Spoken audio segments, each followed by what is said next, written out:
You've been taught to believe that strength comes from having more control, more reassurance, more love, more understanding, more certainty from life. But if that were true, why do so many people who seem to have everything still feel heavy inside? Why does the mind stay restless even when the world gives it what it asked for? Why does the heart remain tired even after being seen, praised, or chosen? The truth is, real strength does not come from demanding more from life. It comes from needing less from it. Buddhist wisdom has revealed this for centuries. The more the mind clings, the more it suffers. The more the heart loosens its grip, the more inner freedom begins to grow. Tonight, as you listen to these lessons, something quiet but powerful will begin to change. Your need for control will soften. Your hunger for answers will begin to fade, and the pressure to make life give you more will slowly lift. In its place, a deeper strength will rise, calm, steady, open, and free. This is not just another talk to help you rest. This is a lesson in inner freedom. Are you ready? Let's begin. And now something begins to shift, not outside, not in the world, not in the behavior of others, but inside the quiet place where expectations are formed and silently defended. Because the moment the need for life to behave a certain way starts to loosen, a different kind of space opens. A space that does not fight every delay, every silence, every unexpected turn. What happens next may feel unfamiliar at first, but it carries a kind of relief that does not depend on circumstances. There is a subtle tension most people carry without noticing. It lives in the way the mind prepares scripts for how things should go, how people should respond, how time should unfold. It whispers quietly, shaping invisible agreements with life. Agreements that are never actually signed, yet deeply believed. When those agreements are broken, even in the smallest ways, the mind reacts as if something has gone wrong at a fundamental level. This is where much of human suffering quietly begins. The mind builds a picture of how the day should unfold. It decides what a conversation should feel like. It forms expectations about how quickly progress should happen, how smoothly relationships should move, how recognition should arrive at the right moment. None of these are spoken out loud, yet they hold immense power.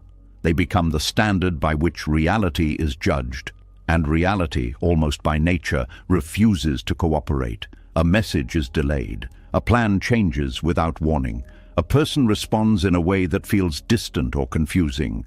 The outcome that seemed certain does not appear. And suddenly, the weight appears.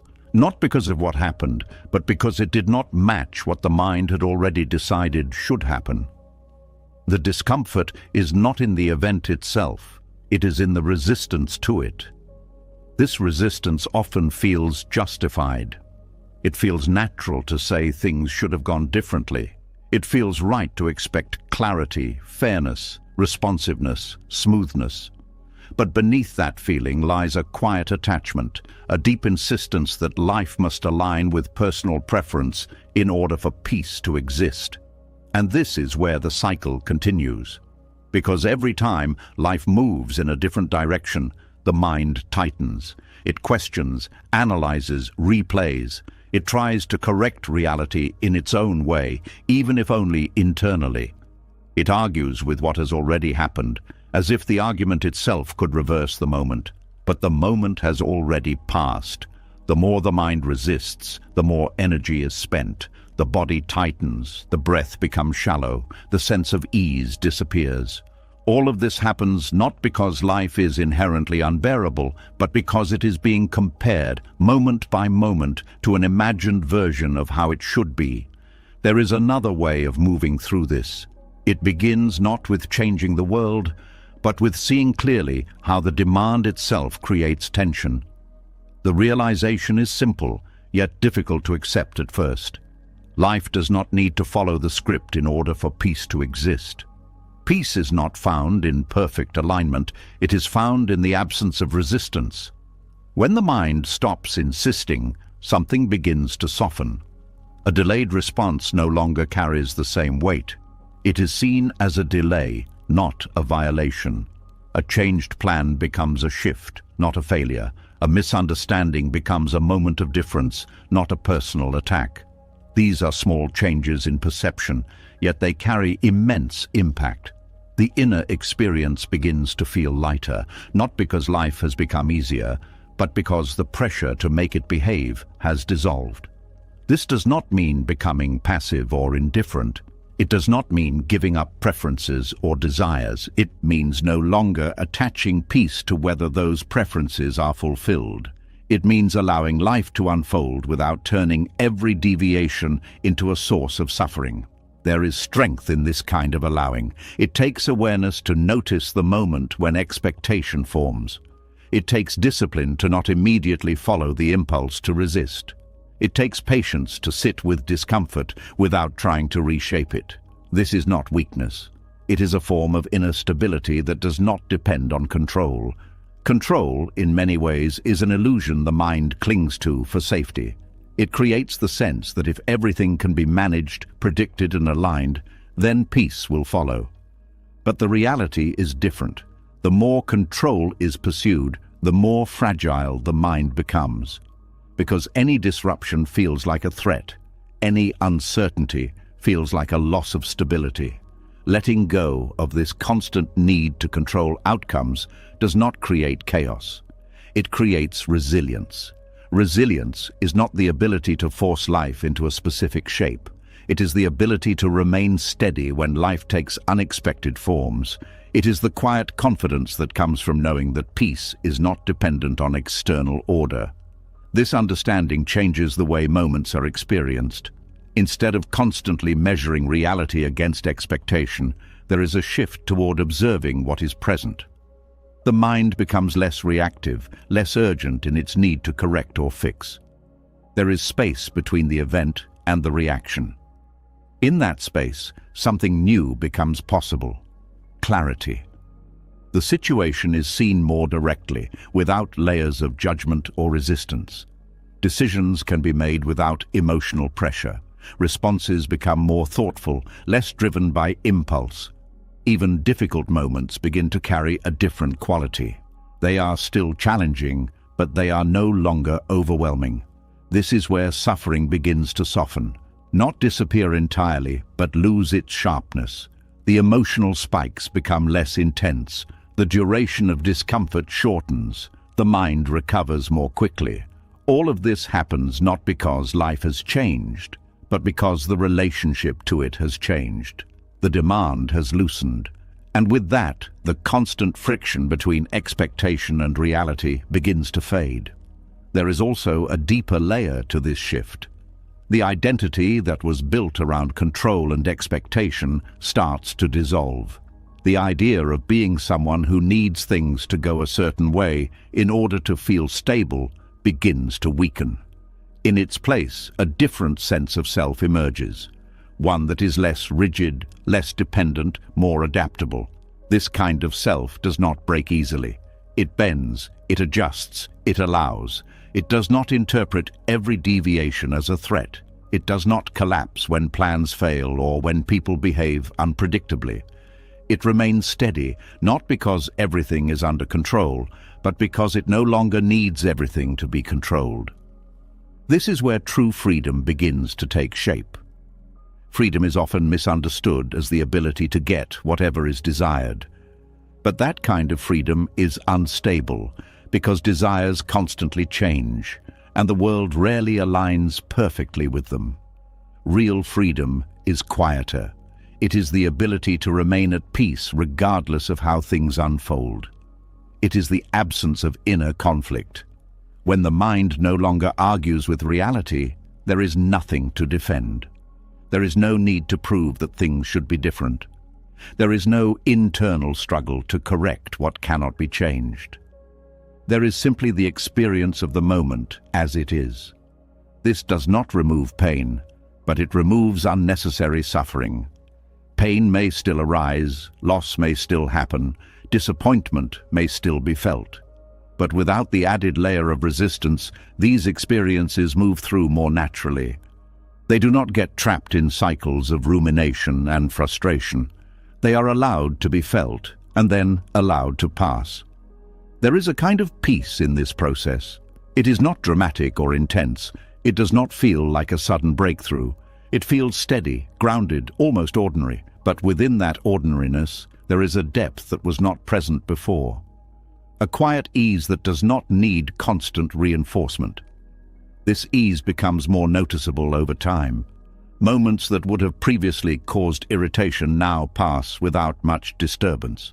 Situations that once triggered anxiety are handled with calm. There is less urgency to fix, less pressure to understand everything immediately. The mind becomes more spacious. And in that space, something important happens. Life is experienced more directly, not through the filter of expectation, not through the constant comparison to how things should be, but as a continuous unfolding of moments, some pleasant, some difficult, all part of a larger flow that does not need to be controlled to be lived. This kind of living carries a different quality. It is lighter, not because problems disappear, but because they are no longer carried with the same weight. The mind is not constantly preparing for the next disruption or trying to prevent it. There is a trust that whatever arises can be met without needing it to be different first. This trust is not blind. It is built through experience, through repeatedly seeing that resistance creates more tension and allowing creates more space, through noticing that peace is not found in perfect conditions, but in the absence of inner conflict. Over time, this becomes natural. The mind still forms preferences, but it does not cling to them as tightly. Expectations may still arise, but they are seen more clearly and released more easily.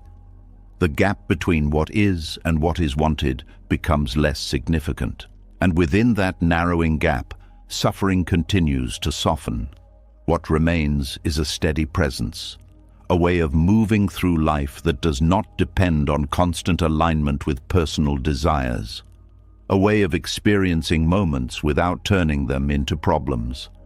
A quiet strength that does not need the world to cooperate in order to feel whole. This strength is not loud. It does not announce itself. It does not seek recognition. It simply exists, steady and reliable, beneath the surface of changing circumstances. It is felt in the absence of urgency, in the ease of letting things be, in the quiet acceptance of what cannot be changed. And from this place, something else becomes possible. A deeper kind of engagement with life, not driven by the need to control outcomes, but by a genuine openness to experience. Actions are taken, efforts are made, but without the heavy attachment to results. There is participation without pressure, involvement without tension. This is where life begins to feel different, not because it has changed, but because the way it is held has changed. And in that change, a quiet freedom continues to grow. And as that quiet freedom begins to grow, something even more subtle starts to reveal itself. The need to control life softens, but another hidden weight remains. It lives in the space between people, in the silent expectation that others should understand, interpret and validate what is felt inside. It is not as obvious as the need to control outcomes, yet it carries just as much tension, because even when life is no longer being forced to match the mind, the heart can still be waiting. Waiting to be seen, waiting to be understood, waiting to be fully recognized. And when that does not happen, a different kind of discomfort appears, a quieter one, but deeper. There is a moment many people recognize but rarely question.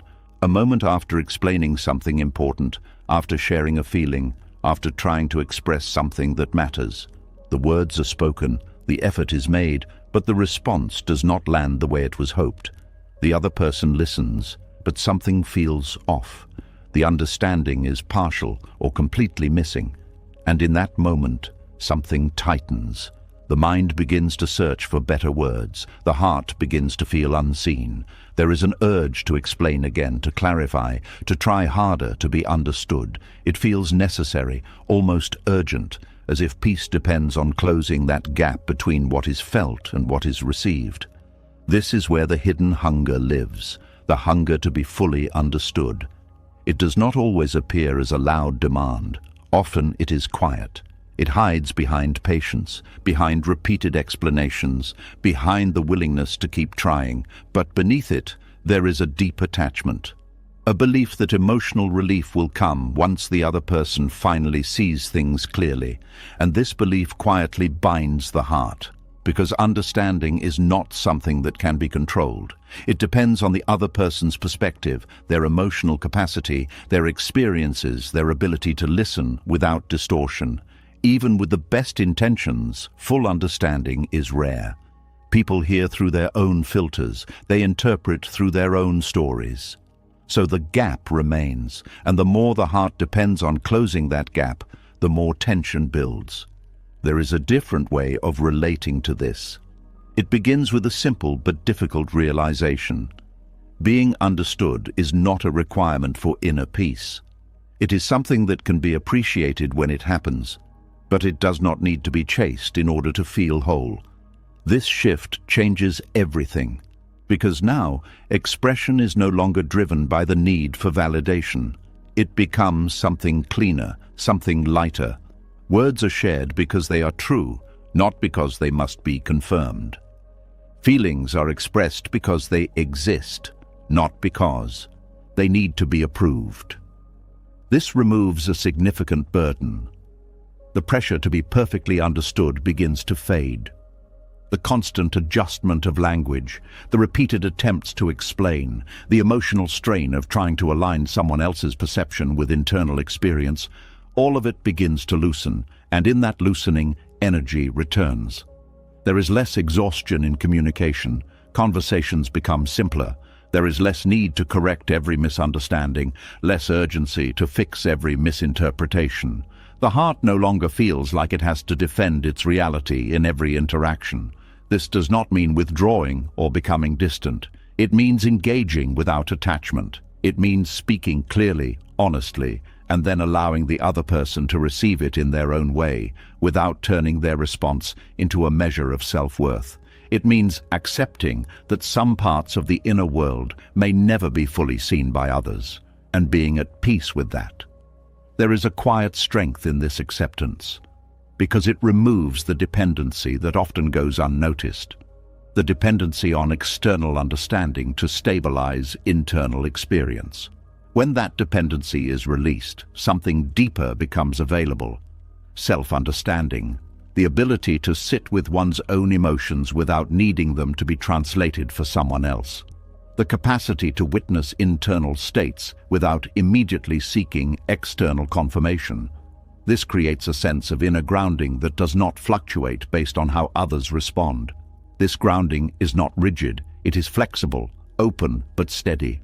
It allows for connection without dependency. It supports communication without turning it into a transaction where understanding must be returned in order for peace to remain. Many conflicts are fueled by this hidden expectation. Two people trying to be understood at the same time, both feeling unseen, both trying harder, both becoming more frustrated.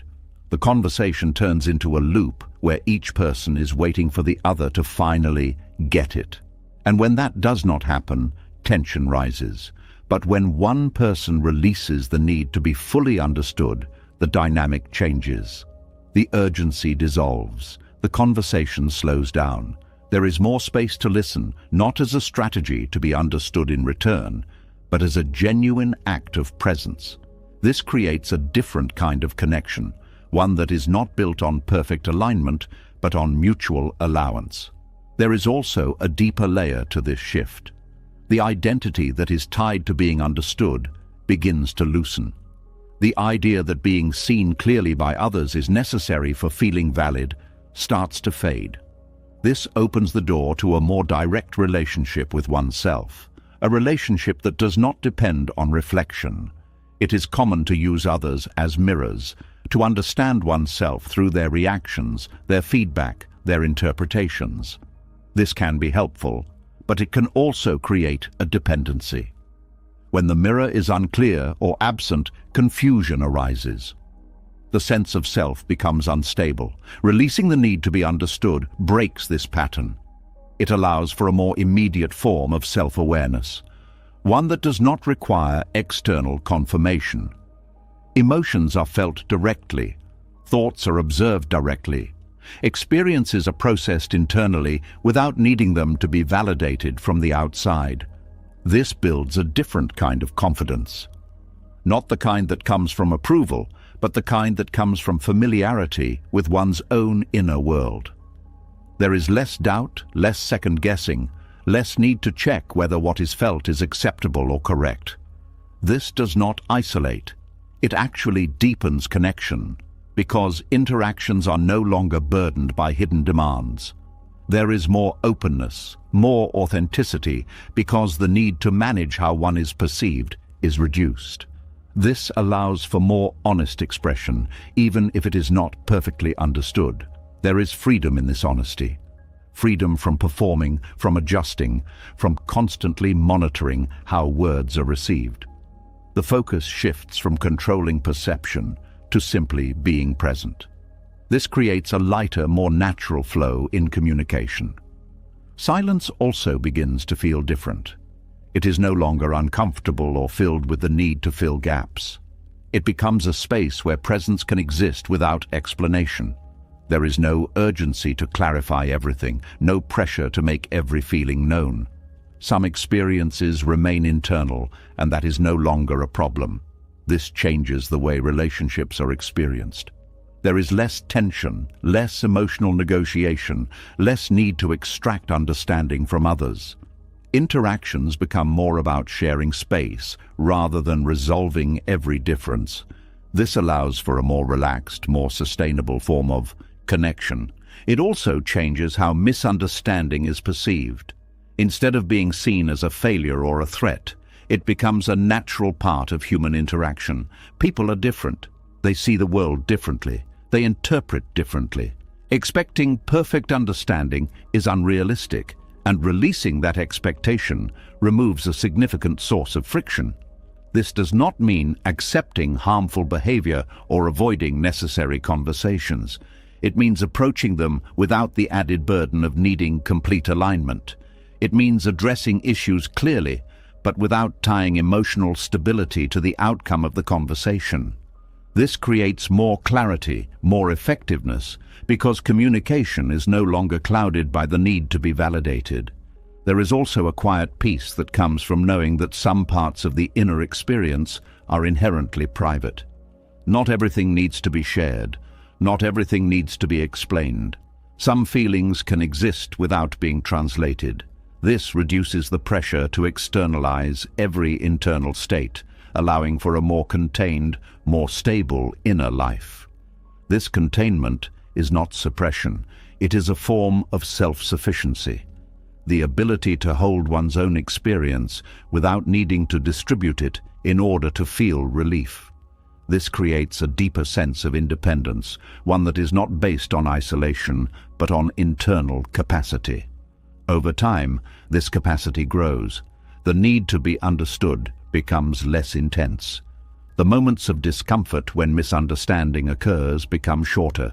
The urge to explain repeatedly fades. There is more ease, more acceptance, more space. And within that space, something important becomes clear. Understanding, while valuable, is not essential for peace. It is something that can enrich connection, but it is not the foundation of inner stability. That foundation is built internally, through awareness, acceptance, and the ability to remain steady regardless of external perception. This realization carries a quiet power. It frees the heart from a subtle but constant dependency. It allows for a more direct experience of life, one that is not filtered through the need to be seen in a certain way. It creates a form of freedom that is not obvious, but deeply felt. A freedom that does not rely on agreement. A freedom that does not require explanation. A freedom that simply exists, steady and quiet, beneath the surface of every interaction. And from this place, connection becomes something different. Not a search for validation, but a sharing of presence. Not a demand to be understood, but an openness to relate. And in that shift, the heart becomes lighter. not because it is finally understood, but because it no longer needs to be. And as the heart becomes lighter from no longer needing to be fully understood, another quiet habit begins to reveal itself. It hides in the way the mind looks at every moment, searching, analyzing, trying to extract something from it. Not just understanding from people, but meaning from life itself. A silent pressure that says every experience must explain something, teach something, lead somewhere. And when that meaning is not clear, something feels incomplete. There is a subtle exhaustion that comes from constantly trying to make sense of everything. It does not always appear as stress. Sometimes it feels like curiosity, like reflection, like the desire to grow. But beneath it, there can be a quiet insistence that every moment must justify itself. When something good happens, the mind wants to hold it, define it, give it a reason. When something difficult appears, the mind searches for lessons, for explanations, for a purpose that can make the discomfort feel acceptable. Even silence becomes something to interpret. Even waiting becomes something to question. And slowly, without noticing, life becomes a series of problems to solve instead of moments to live. There is a different way of being with experience. It begins with allowing some moments to remain without explanation. Allowing some seasons to pass without extracting meaning from them. Allowing some events to exist as they are, without turning them into symbols or lessons. This may feel uncomfortable at first, because the mind is used to building structure. It feels safer when things make sense, when there is a clear narrative, when everything fits into a larger story. Meaning provides a sense of control, a way to organize experience into something understandable. But this constant need for meaning can also create pressure. A delay is no longer just a delay. It becomes something that must be explained. A loss is no longer just a loss. It becomes something that must carry a lesson. Silence is no longer just silence. It becomes something that must be interpreted. This transforms simple experiences into heavy ones. The mind becomes busy, always working, always searching. It does not rest in the moment because it is trying to move beyond it, to find what it represents. And in doing so, it misses what is actually present. There is a quiet freedom in stepping out of this pattern. It does not mean rejecting meaning entirely. It means no longer forcing it into every space. It means allowing some experiences to be incomplete, to remain open, to exist without immediate resolution. This creates a different relationship with time. Instead of rushing to understand, there is a willingness to wait. Instead of needing clarity right away, there is an acceptance of uncertainty. This reduces the internal pressure that often goes unnoticed. Moments begin to feel lighter, not because they have changed, but because they are no longer carrying the weight of interpretation. A quiet evening does not need to represent anything. It can simply be quiet. A pause in progress does not need to signal failure or delay. It can simply be a pause. This allows the mind to rest. Rest not as inactivity, but as the absence of constant analysis, the absence of the need to turn every experience into something useful or meaningful. This rest creates space, and in that space, a different kind of clarity can appear. A clarity that is not forced. When meaning is not chased, it often arrives on its own. Not as a result of effort, but as a natural unfolding. Insights appear without pressure. Understanding deepens without being demanded. This is a quieter, more organic process. It requires patience, the willingness to not know immediately, the willingness to let experiences settle without rushing to conclusions. This patience is not passive, it is active in its openness, in its ability to hold uncertainty without discomfort. There is also a deeper layer to this shift. The identity that depends on constant growth and understanding begins to loosen. The idea that every moment must contribute to progress, to development, to a larger purpose starts to fade. This reduces the pressure to always be moving forward, always improving, always learning something. This does not stop growth, it changes the way growth happens. Instead of being forced, it becomes natural. Instead of being measured constantly, it becomes something that unfolds quietly. This creates a more sustainable, less stressful form of development. The mind becomes less rigid. It no longer needs everything to fit into a clear structure. It becomes more comfortable with ambiguity, with open-ended experiences, with moments that do not lead anywhere specific. This flexibility reduces tension. There is also a shift in how difficulty is experienced. When something challenging happens, the immediate reaction is often to search for meaning, to ask what it teaches, what it represents, why it is happening. This can be helpful at times, but it can also create pressure when answers are not available. Releasing the need for immediate meaning allows the experience to be felt more directly. The discomfort is not avoided, but it is not complicated by analysis. There is space to feel without needing to explain. This often leads to a more natural processing of emotion. Emotions move differently when they are not being interpreted constantly. They rise, they are felt, and they pass. The mind does not hold on to them in an attempt to understand them fully. This reduces the tendency to get stuck in loops of thinking. There is also a quiet acceptance that some things may never fully make sense. Some losses do not have clear lessons. Some endings do not provide closure. Some moments remain unresolved. Accepting this does not create despair. It creates space. Space where life can continue without needing every piece to fit perfectly. This acceptance reduces the need to control the narrative of life. The story does not need to be complete at every moment. It can remain open, evolving, unfinished. This allows for a more flexible way of experiencing time and events. There is also a shift in how presence is experienced. When the mind is not searching for meaning, it becomes more available to what is happening now. Attention is no longer divided between the present and the analysis of it. This deepens the experience of each moment. Simple things become more noticeable. The feeling of breathing, the sound of a quiet space, the movement of time without the need to define it. These are often overlooked when the mind is busy searching for meaning. This simplicity carries its own form of richness, not because it leads to something greater, but because it is complete in itself. This changes the way satisfaction is experienced. It becomes less dependent on outcomes and more connected to presence. There is also a reduction in comparison. When meaning is not constantly being assigned, there is less need to compare experiences to expectations or to other moments. Each moment stands on its own, without needing to measure up to something else. This reduces internal conflict.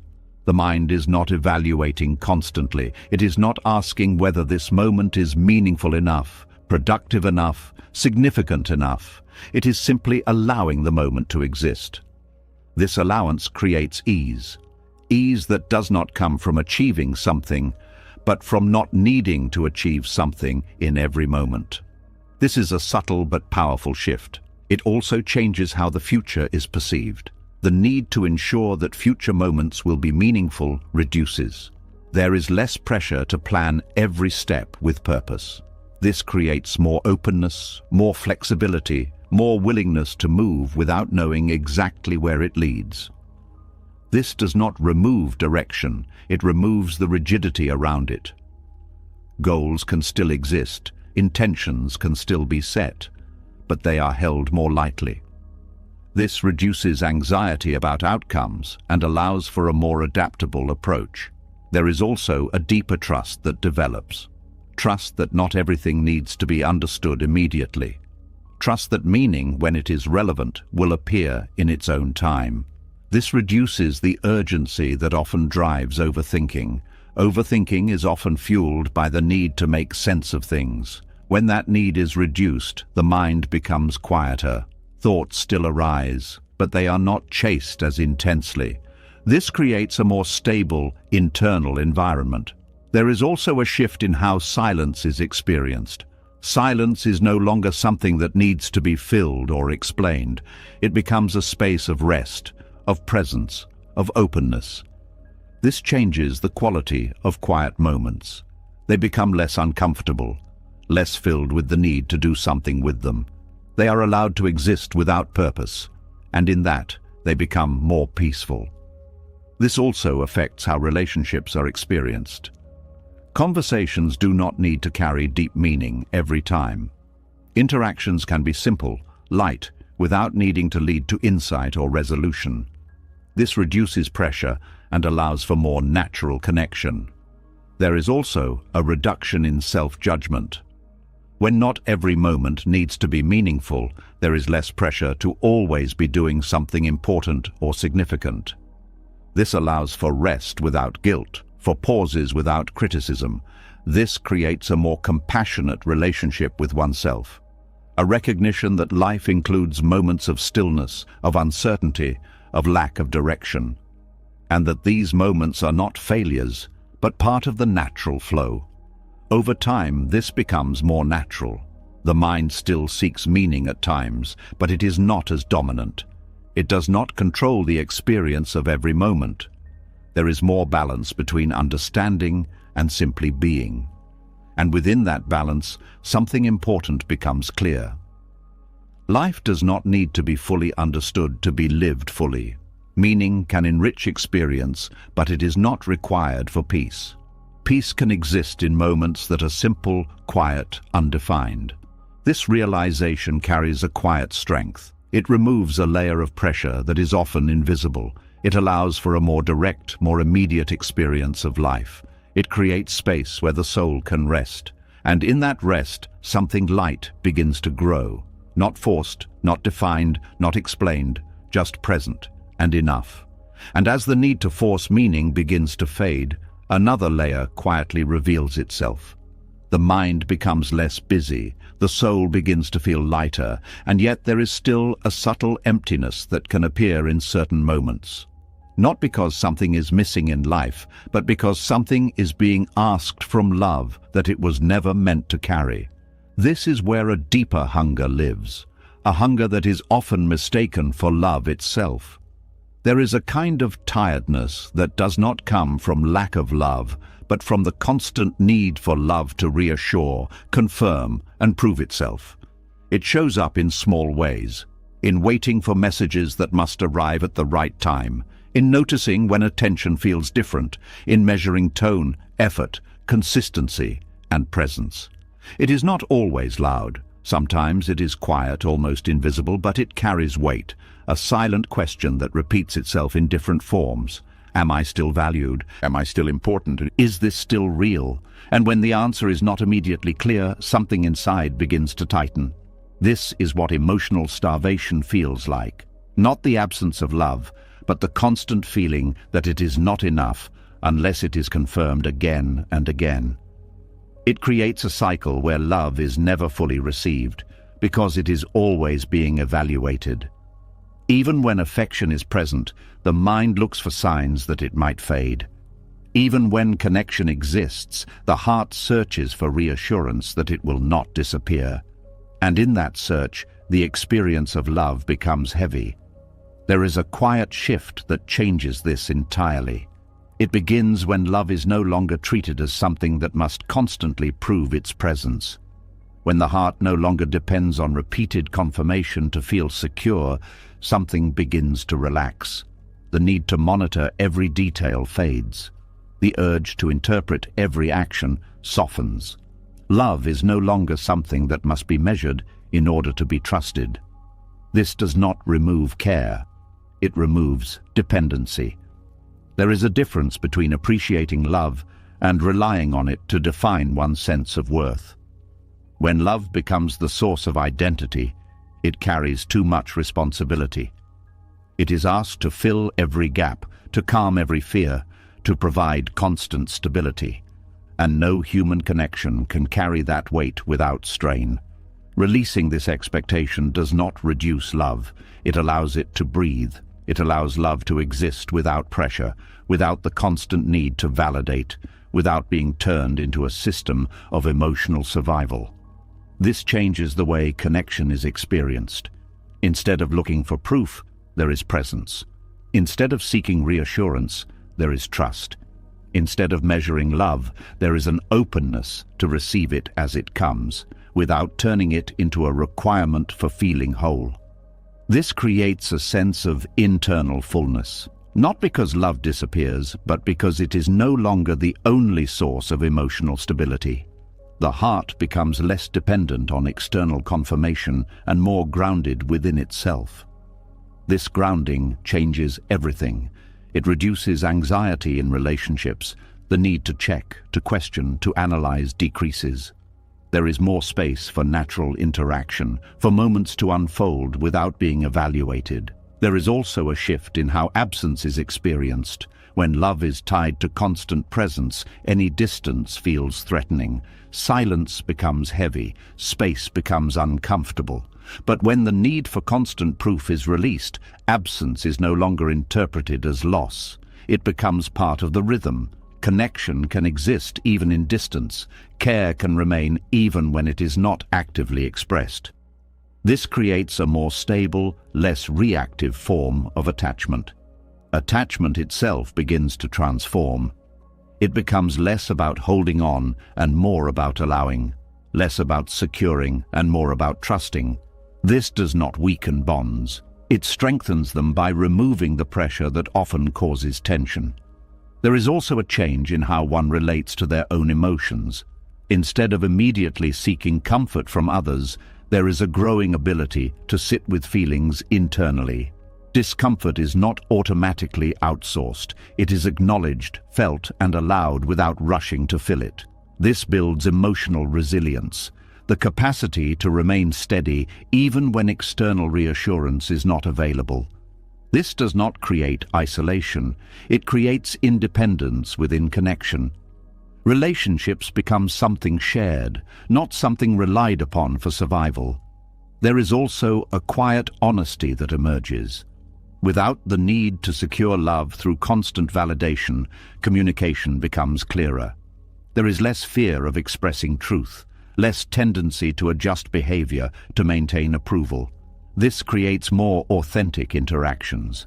Authenticity deepens connection, not because it guarantees stability, but because it removes pretense. There is less performance, less effort to appear in a certain way.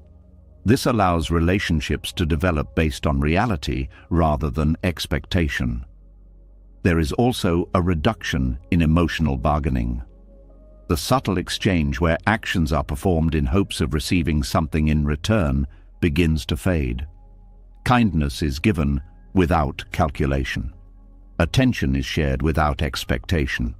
This creates a cleaner form of connection, one that is not built on transaction, but on presence. This presence feels different. It is not tense or urgent. It is calm, steady, open. It does not need to be reinforced constantly. It exists quietly, without needing to prove itself in every moment. This changes the experience of closeness. Closeness is no longer measured by frequency or intensity. It is felt in the quality of interaction, in the ease of being together, in the absence of pressure. This creates a deeper, more sustainable form of intimacy. There is also a shift in how insecurity is experienced. Instead of being driven by it, there is awareness of it. It is seen as a passing state, not a permanent condition. This reduces its influence. It does not control behavior in the same way. This awareness creates choice, the ability to respond rather than react, the ability to remain grounded even when uncertainty appears. This strengthens the sense of self within relationships. The sense of self becomes more stable, less influenced by external changes, less dependent on others' actions. This does not create distance. It creates a balanced connection where both individuals can exist without losing themselves. There is also a deeper appreciation that emerges. When love is not taken for granted, but also not demanded, it is experienced more fully. Small gestures carry more meaning. Simple presence feels enough. This increases satisfaction. Satisfaction is no longer tied to intensity. It is found in consistency, in quiet moments, in the simple act of sharing space. This reduces the need for constant excitement or reassurance. There is also a release from comparison. The tendency to measure one relationship against another, to evaluate based on external standards, begins to fade. Each connection is experienced on its own terms. This reduces unnecessary dissatisfaction.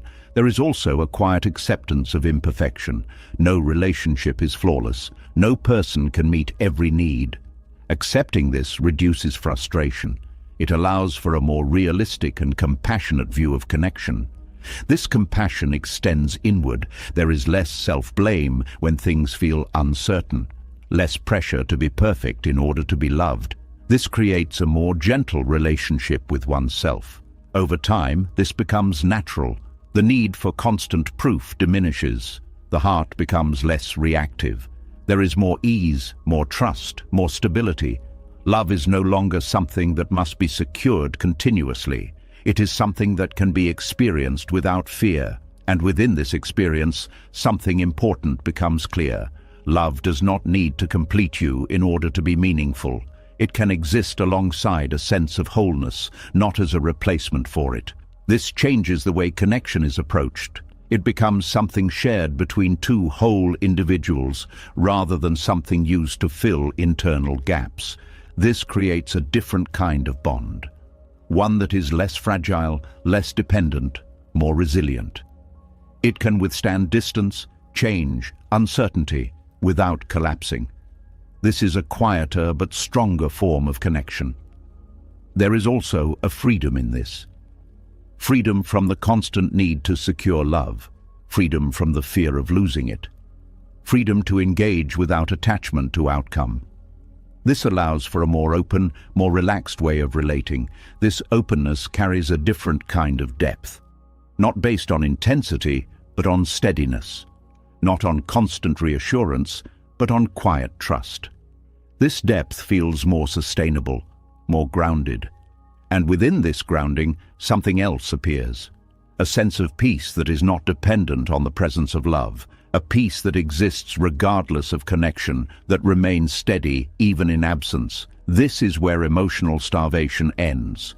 Not because love becomes constant, but because the need for it to be constant dissolves. And in that dissolution, the heart becomes lighter, not empty, but free. And as the heart becomes free from needing love to constantly prove itself, another quiet dependency begins to surface. It is less obvious, often even praised by the world, yet it carries a hidden weight. It lives in the way a person looks outward for small signals to feel secure. A kind word, a compliment, a moment of recognition. These things seem harmless, even good. But when they become the source of identity, something deeper begins to drift. Because now, worth is no longer felt from within. It is borrowed, and anything borrowed must eventually be returned. There is a subtle tiredness that comes from this way of living. It is not always recognized immediately. It shows up in the need to be noticed, in the quiet disappointment when effort is not acknowledged, in the way the mood shifts depending on how others respond. When praise is present, there is a lift, a sense of validation, of being seen, of being enough. But when it is absent, even briefly, something feels missing, not because the value has disappeared, but because the connection to it was never internal to begin with. This creates a fragile center, a center that moves depending on external voices. A center that feels strong one moment and uncertain the next. This instability is not caused by a lack of ability or worth, but by where that worth is being sourced. The world becomes a mirror, and every reflection begins to matter more than it should. A compliment feels like truth. A lack of recognition feels like doubt. A criticism feels like a threat. The mind begins to organize identity around these reflections, shaping itself according to what is received. This is where exhaustion begins, because maintaining this external alignment requires constant attention. There is a need to perform, to adjust, to anticipate how actions will be perceived. Even simple decisions begin to carry weight, not because of their intrinsic value, but because of how they might be judged. This takes energy, energy that could be used for presence, for creativity, for simply being. Instead, it is spent managing perception, seeking approval, maintaining a certain image. There is a different way of existing. It begins when praise is no longer treated as a requirement for feeling stable. When compliments are received but not depended on. When recognition is appreciated but not used as proof of worth. This shift is quiet but powerful because it returns attention inward. Instead of asking, "How am I seen?" the question becomes, "What is true here?" Instead of measuring value through reaction, there is a direct connection to one's own experience, one's own sense of alignment. This creates a different kind of center, a center that is not easily shaken, because it is not built on fluctuating input. It is grounded in awareness, in a direct relationship with oneself that does not require constant confirmation. This does not remove appreciation for praise, it changes its role. Praise becomes something that can be enjoyed without being clung to. It is no longer a necessity, but a pleasant addition. This reduces dependency and increases freedom. Freedom from needing to be seen in a certain way. Freedom from adjusting behavior to maintain approval. Freedom from the constant monitoring of how one is perceived. This allows for more natural expression. Actions are no longer filtered through the question of how they will be received. They are guided by internal clarity, by intention, by a sense of authenticity that does not need to be justified externally. This authenticity feels different. It is quieter, less performative, less driven by outcome. It does not seek attention, yet it often draws it naturally. Not because it is trying to impress, but because it is grounded. There is also a reduction in comparison. When identity is no longer tied to praise, there is less need to measure oneself against others. The focus shifts from external positioning to internal alignment. This reduces tension and creates a more stable sense of self. There is also a change in how criticism is experienced. Without dependence on praise, criticism loses some of its weight. It is still heard, still considered, but it does not destabilize identity in the same way. This allows for growth without fear. Feedback becomes information, not judgment. This creates a more open, more flexible approach to improvement. There is less defensiveness, less need to protect an image. This supports a more honest relationship with one's own strengths and limitations. There is also a deeper layer to this shift. The identity that was built around being recognized begins to dissolve. The idea of needing to be acknowledged in order to exist meaningfully starts to fade. This creates space for a more direct experience of self, a self that is not defined by external response. This does not create isolation. It creates independence within connection. Relationships are no longer used as mirrors to define worth. They become spaces for interaction, for sharing, for connection, without the hidden demand for validation. This changes the quality of interaction. There is less pressure, less need to impress, less concern about maintaining a certain image. This allows for more genuine connection, more openness, more ease. There is also a shift in motivation. When praise is not the driving force, actions are guided by something deeper: curiosity, interest, intention. This creates a more sustainable form of engagement. Work becomes less about recognition and more about expression. Effort becomes less about outcome and more about process. This reduces burnout because energy is not tied to external response. It is generated internally through engagement, through presence, through alignment with what feels meaningful. There is also a quiet confidence that emerges, not loud, not performative, but steady. A confidence that does not need to be announced because it is not dependent on being confirmed. It exists quietly, beneath the surface, consistent and reliable. This confidence supports resilience. When external conditions change, when recognition is absent, when attention shifts, the center remains stable. This reduces anxiety and creates a more grounded way of moving through life.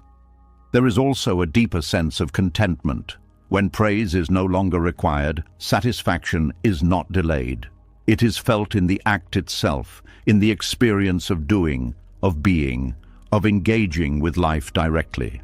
This changes the relationship with achievement. Achievements are still valued, but they are not used as proof of worth. They are expressions of effort, of interest, of engagement. This reduces pressure and increases enjoyment. There is also a release from performance. The need to maintain a certain image fades. There is less concern about how things appear, more focus on how they feel. This creates a more relaxed, more authentic way of living. There is also a deeper connection to presence.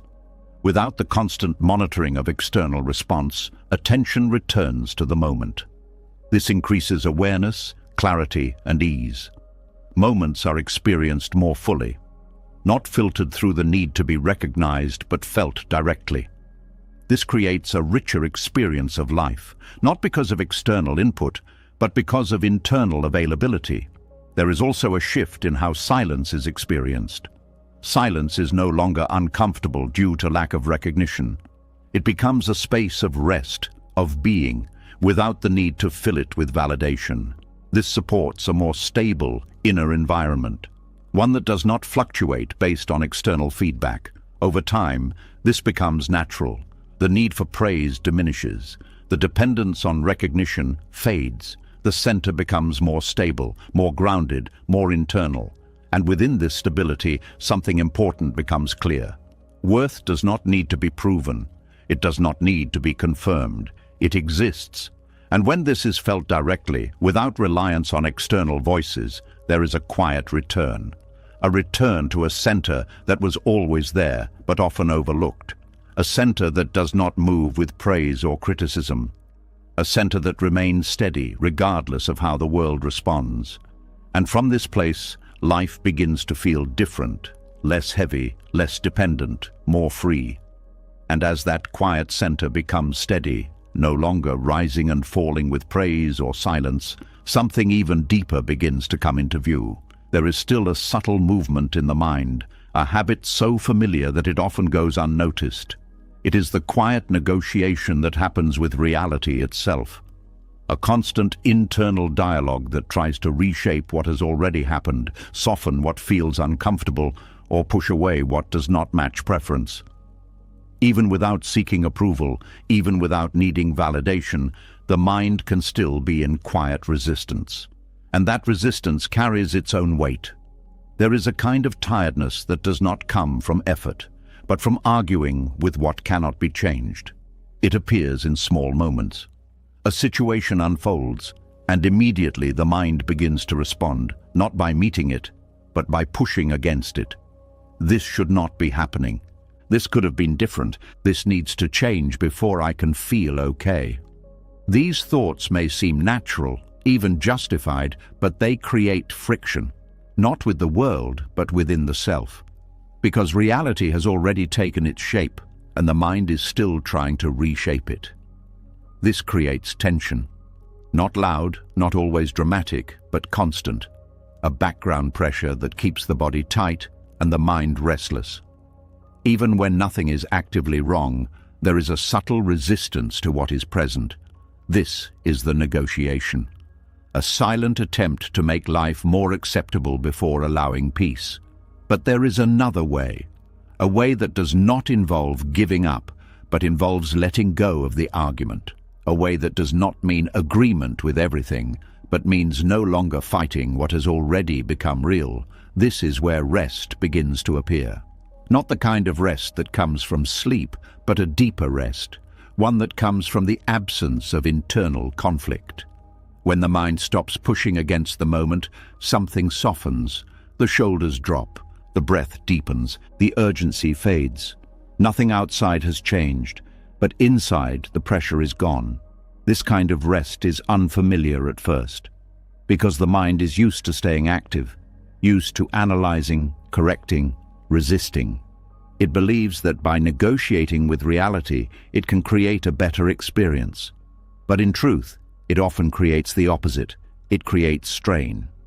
Letting go of this strain does not mean becoming passive. It means seeing clearly. Seeing that what is happening has already happened. That the moment exists as it is, regardless of opinion. That resistance does not undo it, but adds another layer to it. When this is seen deeply, not just understood but felt, something shifts. The need to correct the moment begins to dissolve, and in that dissolution, space opens. This space is important because it allows for a different kind of response. Instead of reacting from resistance, there is the possibility of responding from clarity. The situation is seen without distortion, without the added pressure of how it should be. This clarity supports action. Action that is grounded, not reactive. Action that addresses what is needed without being driven by frustration. This is a different kind of strength, not forceful but steady. There is also a shift in how discomfort is experienced. Discomfort does not disappear, but it is no longer multiplied by resistance. It is felt more directly, without the added layer of judgment or rejection. This makes it more manageable. Pain becomes simpler, not easy, but less complicated. It is not turned into a problem that must be solved immediately. It is allowed to exist, to move, to change. This reduces suffering. Because suffering often comes from the struggle against pain, not from the pain itself. When that struggle ends, even difficult experiences become lighter. There is also a quiet acceptance that begins to grow. Not forced, not imposed, but natural. It comes from seeing that reality does not need approval to exist. It simply is. And meeting it directly creates less tension than resisting it. This acceptance is not resignation. It is alignment. Alignment with what is present without adding unnecessary conflict. It allows for engagement without resistance, for action without frustration. There is also a change in how control is perceived. The need to control every aspect of the moment begins to fade. There is a recognition that not everything can be shaped according to preference, and that this is not a problem. It is simply the nature of life. This recognition reduces pressure. Because the mind no longer needs to manage everything, it can focus on what is within reach, what can actually be influenced, without being burdened by what cannot. This creates a more efficient use of energy. Energy is not wasted on internal arguments. It is available for presence, for action, for awareness. This increases effectiveness without increasing effort. There is also a deeper layer to this shift. The identity that was built around resistance begins to loosen. The idea of being someone who must always correct, fix, or oppose reality starts to dissolve. This creates space for a different way of being, a way that is more flexible, more open, more at ease. This ease is not dependent on circumstances. It exists even when things are not ideal, even when challenges arise, even when outcomes are uncertain. It comes from the absence of internal conflict, not from the perfection of external conditions. There is also a change in how time is experienced. Without constant resistance, moments feel less rushed. There is less urgency to move past discomfort, less need to escape the present. This creates a slower, more grounded experience. Time feels more spacious, more available. This allows for deeper awareness. Awareness that is not clouded by reaction, but clear and direct. This supports better understanding, better decisions, better presence. There is also a shift in how relationships are experienced. Without the need to negotiate reality, interactions become simpler. There is less resistance to others' behavior, less need to correct or change them in order to feel at ease. This reduces conflict, not by avoiding issues, but by removing unnecessary tension. Conversations become more direct, more honest, less reactive. This creates more stable connections, connections that are not driven by the need to control or correct, but by a willingness to meet each other as they are. There is also a deeper sense of trust that develops. Trust in the process of life, in the unfolding of moments, in the ability to respond without needing everything to be perfect first. This trust is not blind. It is grounded in experience, in the repeated observation that resistance creates more strain and acceptance creates more space. Over time, this becomes natural. The mind still reacts at times, still resists occasionally, but it returns more quickly to ease. The pattern of negotiation weakens, and the pattern of acceptance strengthens. And within this shift, something important becomes clear. Reality does not need to be negotiated in order to be lived. It can be met directly, without argument, without resistance, without the need to reshape it before allowing peace. This is where rest appears, not as an escape, but as a presence that does not push away what is difficult, but also does not fight it. A presence that sits beside truth without needing it to be different. This sitting is quiet. It does not draw attention, but it carries strength. A strength that is not based on control, but on acceptance. A strength that does not depend on outcome, but on stability. And from this place, life begins to feel different, less heavy, less urgent, more open, more calm. Not because everything has changed, but because the need to negotiate with it has ended. And as the mind begins to rest, no longer arguing with what is already here, something even more hidden starts to surface. The tension is quieter now, less obvious, but still present in subtle ways. It appears in the silent expectations carried into each moment. Not the loud kind of demands, but the quiet belief that certain things should be given, that certain outcomes should naturally arrive, that life should unfold with a certain level of fairness, comfort, and recognition. This belief feels normal, so normal that it is rarely questioned. Yet it shapes how every experience is felt. There is a feeling that comes when things do not go as expected. Not just disappointment, but something sharper. A sense that something has been taken, that something was deserved but not received. It is not just that the outcome is unpleasant, but that it feels wrong. This feeling often comes from entitlement, not in the way it is usually described, not arrogance or selfishness, but a quiet assumption that life should provide certain things in a certain way. That effort should always lead to reward, that kindness should always be returned, that fairness should always prevail. When these expectations are not met, the mind reacts. It questions, it resists, it feels unsettled. Why did this happen? This should not have gone this way. I did everything right. These thoughts create a particular kind of suffering. Because they are not just responses to the moment, they are reactions to a broken expectation. An expectation that was never guaranteed, yet deeply believed. This creates a fragile experience of life, one where peace depends on conditions being met.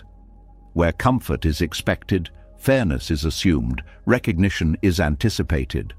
And when life moves outside of these expectations, the sense of stability is disturbed.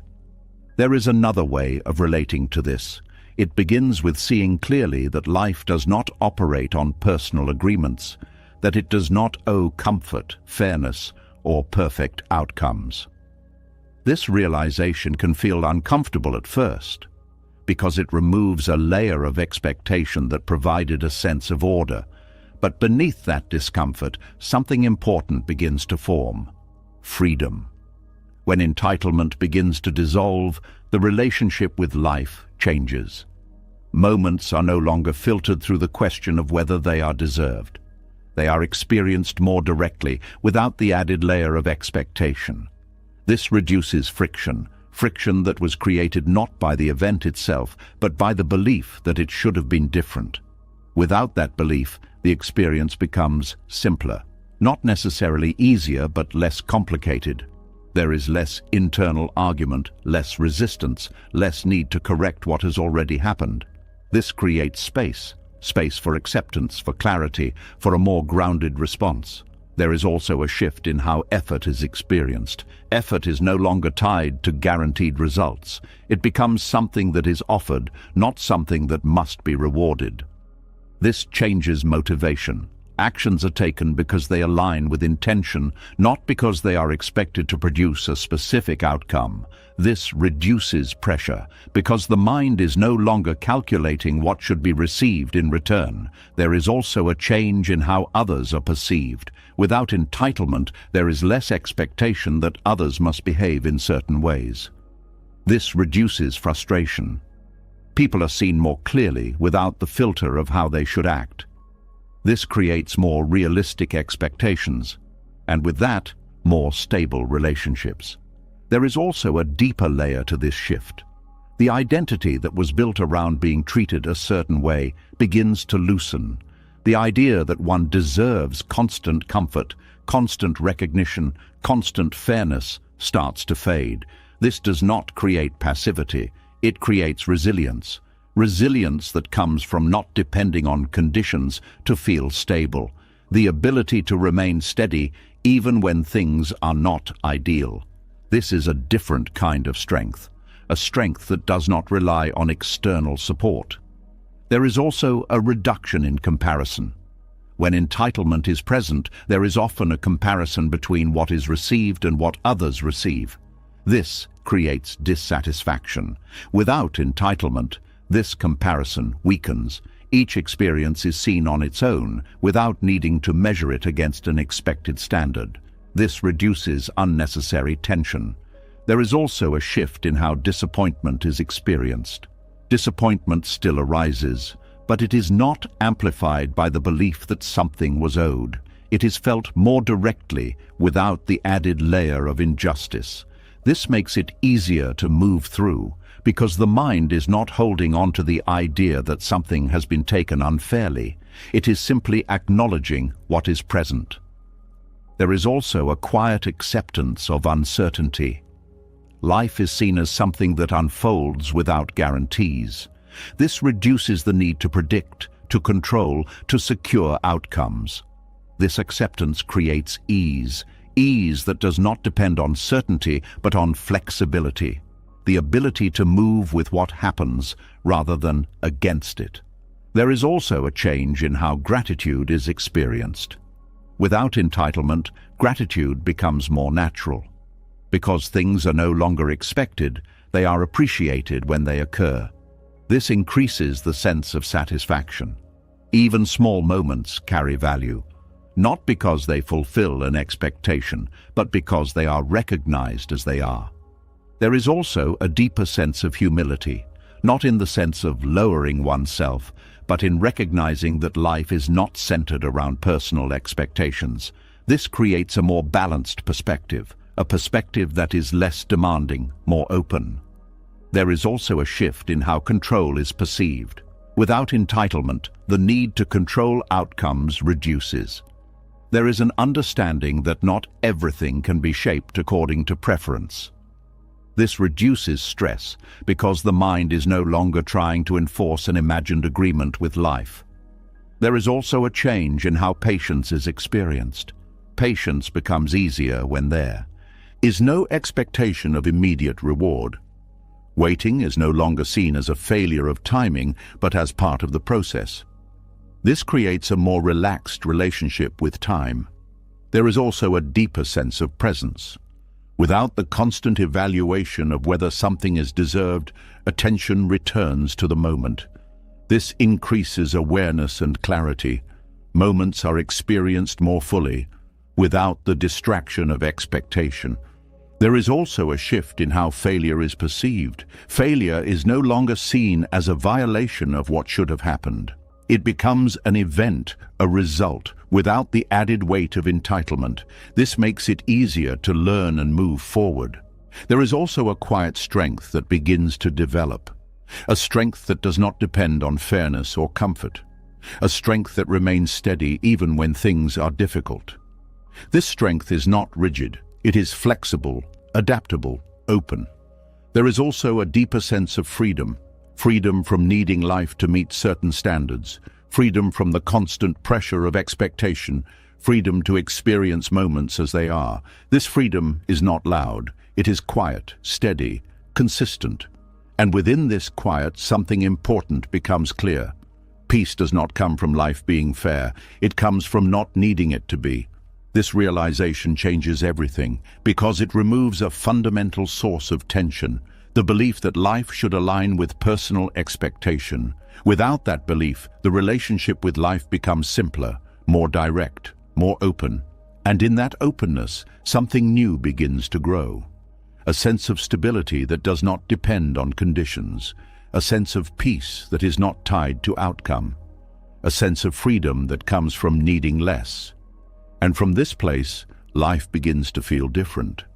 Not because it has become easier, but because it is no longer being measured against what it was never required to provide. And as the weight of entitlement begins to fall away, something else becomes easier to see. Life no longer needs to be fair, and slowly, the same understanding begins to extend toward people. Because much of the tension that once came from expecting perfect outcomes also lives in the expectation of perfect behavior from others, not always in obvious ways, but in quiet assumptions, that they should know what to say, that they should respond with care every time, that they should understand without needing explanation, that they should love in a way that feels complete. And when they don't, something inside tightens. There is a kind of pain that comes not just from what people do, but from what they fail to do. A missed gesture, a careless word, a moment where presence is absent when it was needed most.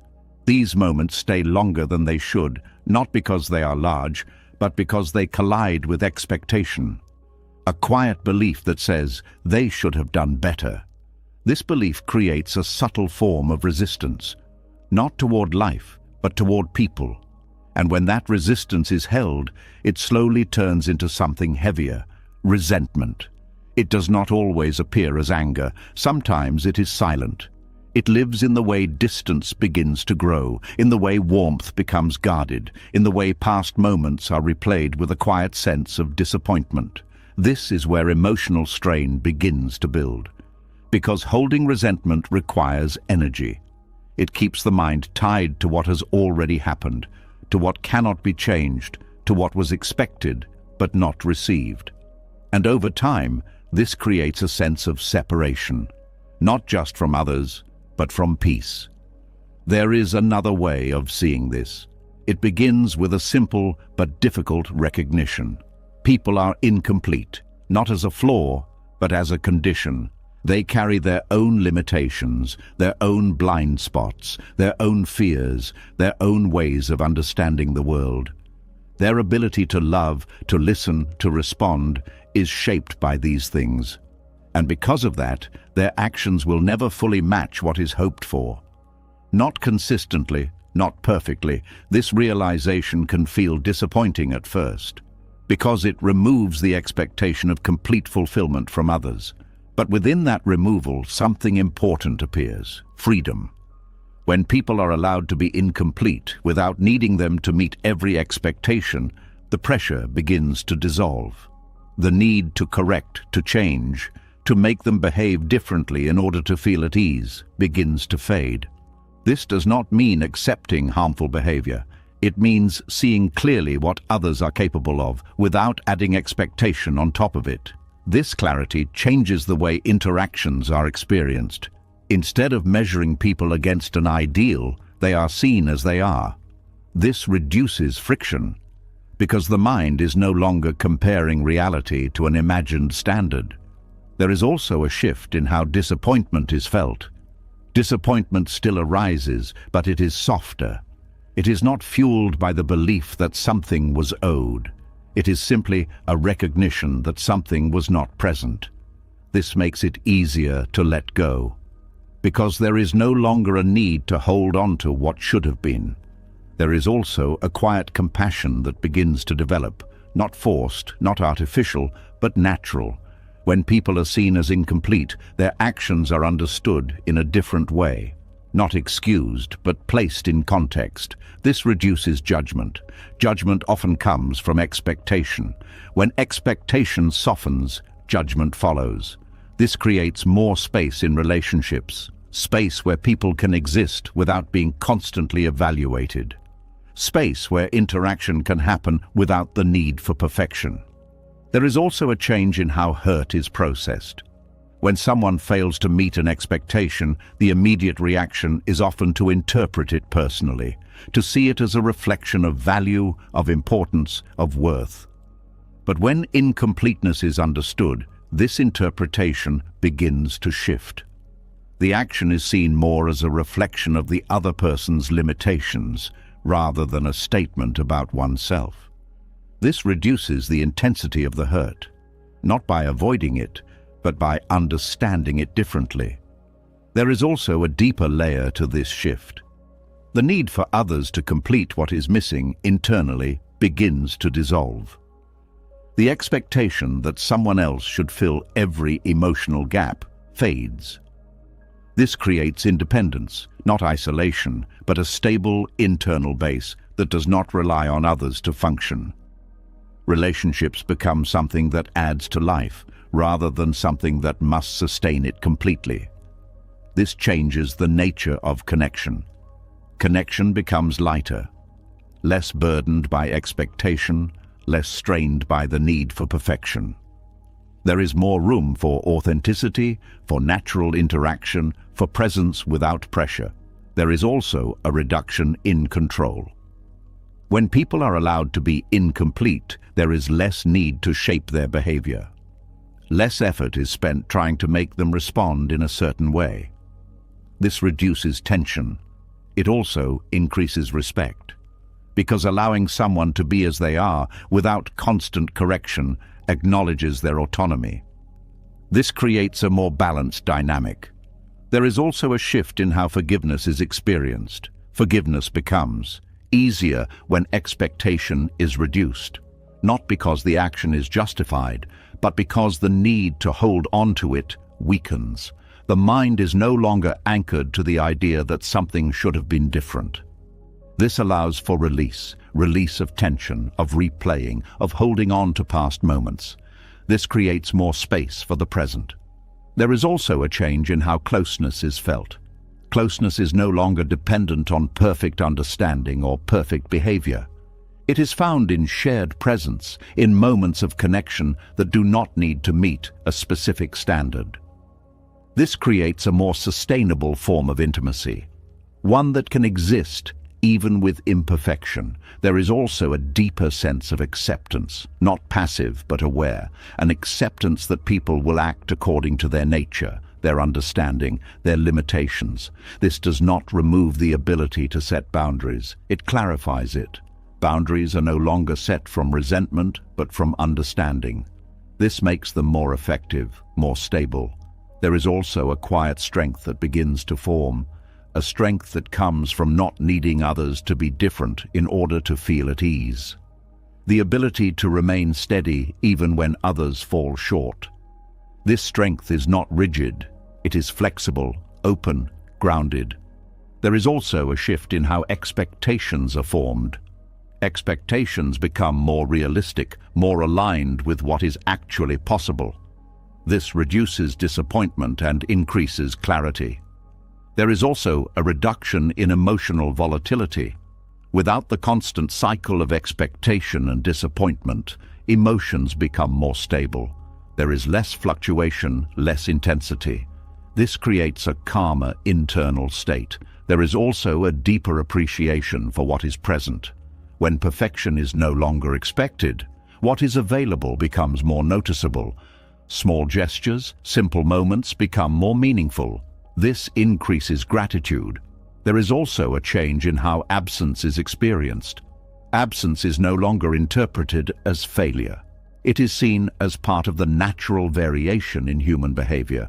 This reduces anxiety. There is also a deeper connection to reality. People are seen as they are, not as they should be. This creates a more honest experience of relationships. There is also a shift in how effort is given. Effort is no longer based on the expectation of return. It becomes an expression of intention, not a transaction. This creates cleaner interactions.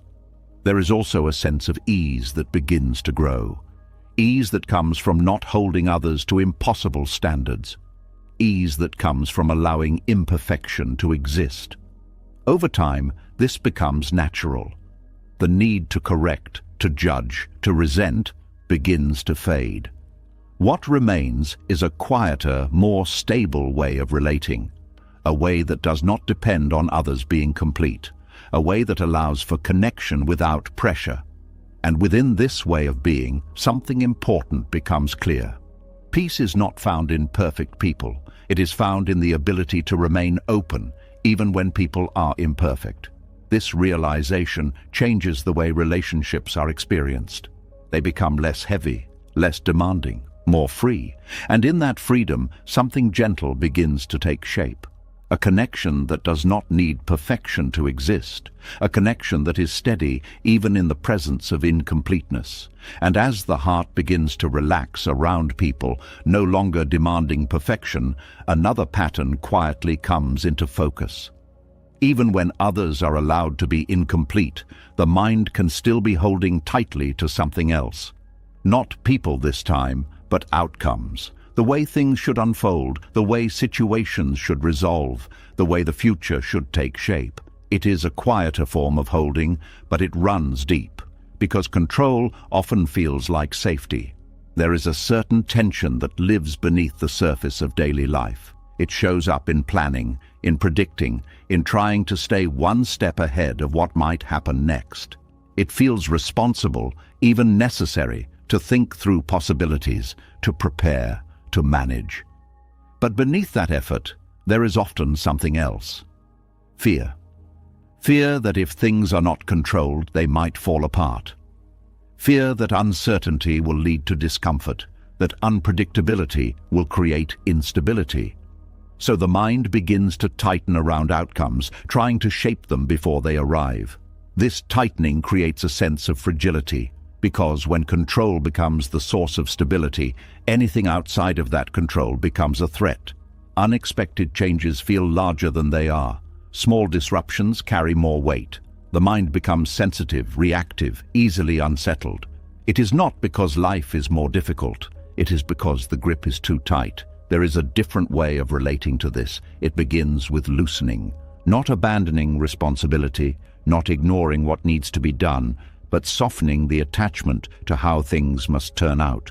This creates space where the mind is no longer bracing against every possibility. When control is loosened, something unexpected happens. The mind becomes less fragile, not weaker but more resilient, because it is no longer dependent on specific outcomes to remain stable. It can move with change instead of resisting it. It can adapt without collapsing. This adaptability is a form of strength.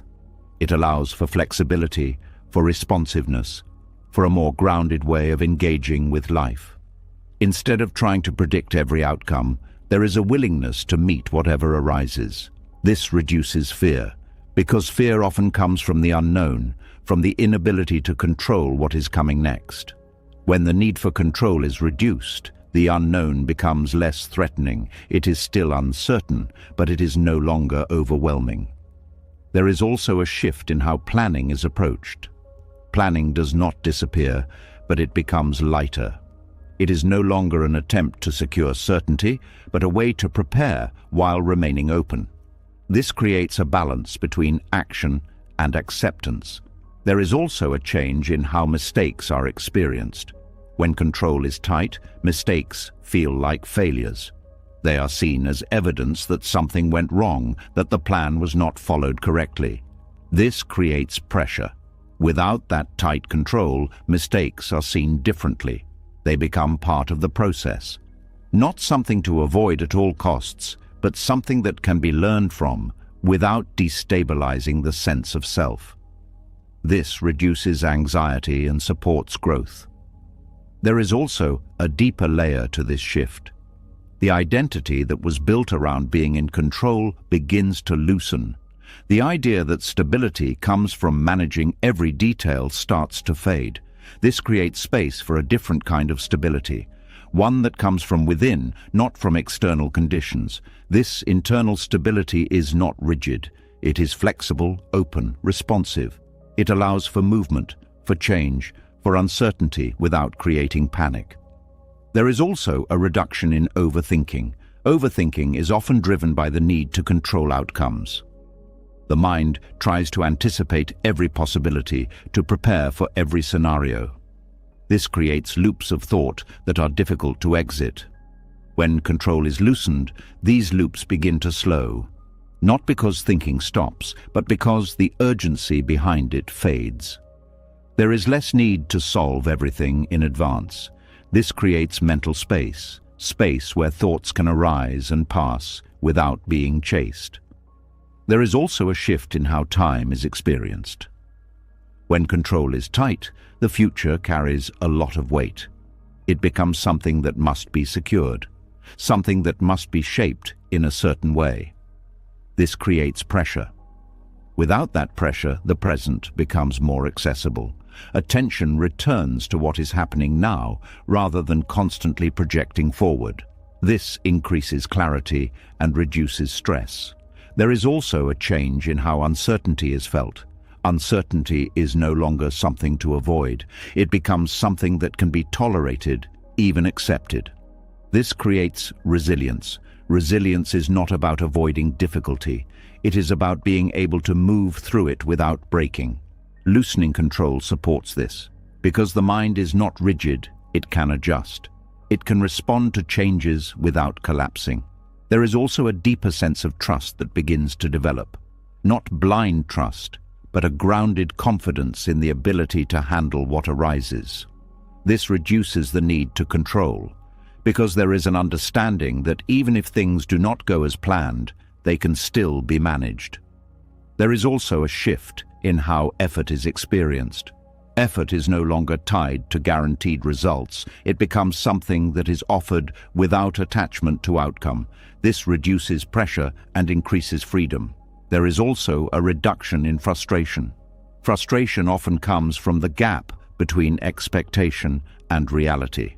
When control is loosened, that gap becomes less significant. This reduces tension. There is also a change in how success is perceived. Success is no longer defined by perfect outcomes. It becomes about engagement, about presence, about the quality of action. This creates a more sustainable form of motivation. There is also a deeper connection to the flow of life. Life is no longer something to be controlled. It becomes something to move with. This creates a different experience, one that is less rigid, more open. There is also a quiet ease that begins to appear. Ease that comes from not needing everything to be a certain way. Ease that comes from allowing change. Ease that comes from trusting the process. Over time, this becomes natural. The grip loosens, the mind softens, the sense of fragility fades, and within that shift, something important becomes clear. Strength does not come from controlling everything. It comes from being able to remain steady when things are not controlled. This is a different kind of strength, one that is quiet but powerful, one that does not depend on conditions, one that remains even when the unexpected happens. And from this place, life begins to feel different, less tense, less fragile, more resilient, more free. And as the grip on control begins to loosen and the mind learns to move without needing to shape every outcome, something even more subtle begins to rise into awareness. The tension is no longer in events, no longer in people, no longer in the future. It begins to reveal itself in something deeper, something quieter, something tied to identity itself, a quiet need, a need not just to live, but to be remembered. There is a feeling that moves silently through many moments. It is not always spoken, but it is often present. A desire to leave something behind, to be noticed, to be seen in a way that lasts beyond the moment. Not just to exist, but to matter in a way that echoes. It shows up in small ways, in the way a person hopes their words stay with someone after a conversation ends, in the way effort is sometimes tied to recognition that will be remembered. in the quiet discomfort when presence feels unnoticed, when absence feels invisible. It is not always about fame or large achievements. Often it is much more personal, a wish to be remembered by someone, a wish to leave an impression, a wish to not fade quietly. This wish can feel natural, it can even feel meaningful, but beneath it there is a subtle form of attachment, an attachment to permanence in a world that does not offer it. Because everything changes. Moments pass, conversations fade, memories soften, even strong impressions eventually dissolve, and when the need to be remembered is strong, this natural process becomes difficult to accept. There is a quiet resistance to fading, a discomfort with the idea that presence may not leave a lasting mark everywhere it goes. This resistance creates tension, because the mind begins to hold on to moments. It tries to make them significant, to ensure they are not lost, to create impact that will last. This effort can be subtle, but it requires energy. Energy that is spent not on living the moment, but on preserving it. This creates a form of bondage, not visible, not obvious, but deeply felt. Because now, presence is no longer enough. There is an added pressure to be remembered, to be noticed, to be significant. And when that does not happen, something feels incomplete. A conversation that fades quickly feels less valuable. An effort that is not recognized feels less meaningful. A presence that is not remembered feels diminished. This is where suffering begins, not because life is lacking, but because the expectation of lasting impact is not met. There is another way of relating to this. It begins with seeing clearly the nature of impermanence, not as a concept, but as a reality that touches everything. Every moment is temporary, every interaction is passing, every memory is subject to change. This is not a problem, it is the nature of existence. When this is seen deeply, something begins to shift. The need to hold on to moments starts to loosen, because there is an understanding that nothing needs to be preserved in order to be meaningful. Meaning does not come from duration, it comes from presence. This changes the way moments are experienced. Instead of trying to leave a mark, there is a focus on being fully present. The value of the moment is not measured by how long it will be remembered, but by how deeply it is lived. This creates a different kind of engagement. One that is not driven by the need for impact, but by the quality of presence. There is also a shift in how identity is experienced. Identity is no longer tied to how one is remembered by others. It becomes something more internal, more stable, less dependent on external memory. This reduces pressure, because there is no longer a need to ensure that every action leaves a trace. Actions can be taken without the burden of significance. This creates freedom. Freedom to speak without needing to impress. Freedom to act without needing to be remembered. Freedom to exist without needing to leave a permanent mark. There is also a change in how silence is experienced. Silence is no longer uncomfortable because it leaves no trace. It becomes a space of presence, a space where nothing needs to be recorded or remembered. This creates ease. There is also a deeper layer to this shift. The ego begins to soften, not disappear, but become less dominant. Because the ego often seeks continuity. It wants to extend itself through memory, through impact, through recognition. When the need to be remembered weakens, this drive becomes less intense. This creates a lighter sense of self, a self that does not need to extend beyond the present moment in order to feel valid. There is also a reduction in comparison. The need to measure impact against others fades, because the focus is no longer on lasting impression. It is on immediate experience. This reduces tension. There is also a change in how effort is experienced. Effort is no longer tied to legacy. It becomes something that is expressed in the moment, without the need for it to be remembered. This creates a cleaner form of action. There is also a shift in how relationships are experienced. Connections are no longer used as a way to secure memory. They become spaces of shared presence, without the need to ensure that one is remembered in a certain way. This reduces pressure. There is also a deeper appreciation for impermanence, not as loss, but as freedom. Because if nothing needs to last forever, there is less need to control, to preserve, to hold on to. This creates space. Space for moments to arise and pass naturally. There is also a quiet acceptance that begins to grow. Acceptance that being forgotten in some spaces does not reduce value. Acceptance that presence does not need to be recorded to be real. This reduces fear. There is also a change in how time is experienced. Time is no longer something to leave marks on. It becomes something to move through. This creates a more fluid experience. There is also a deeper sense of humility, not in a diminishing way, but in a grounding way. A recognition that life is not centered around personal impact. This creates balance. There is also a shift in how satisfaction is felt. Satisfaction is no longer tied to recognition. It is felt in the act itself, in the presence within the moment. This creates a more stable sense of fulfillment. There is also a reduction in anxiety, because there is no longer a need to ensure that every moment counts in a lasting way. This reduces pressure. There is also a deeper connection to simplicity. Moments do not need to be significant. They can be simple and still complete. This creates peace. There is also a quiet strength that begins to appear. A strength that comes from not needing to be remembered. The ability to exist fully in the moment without extending beyond it. This strength is not loud, it is steady. There is also a deeper sense of freedom. Freedom from the need to leave a mark.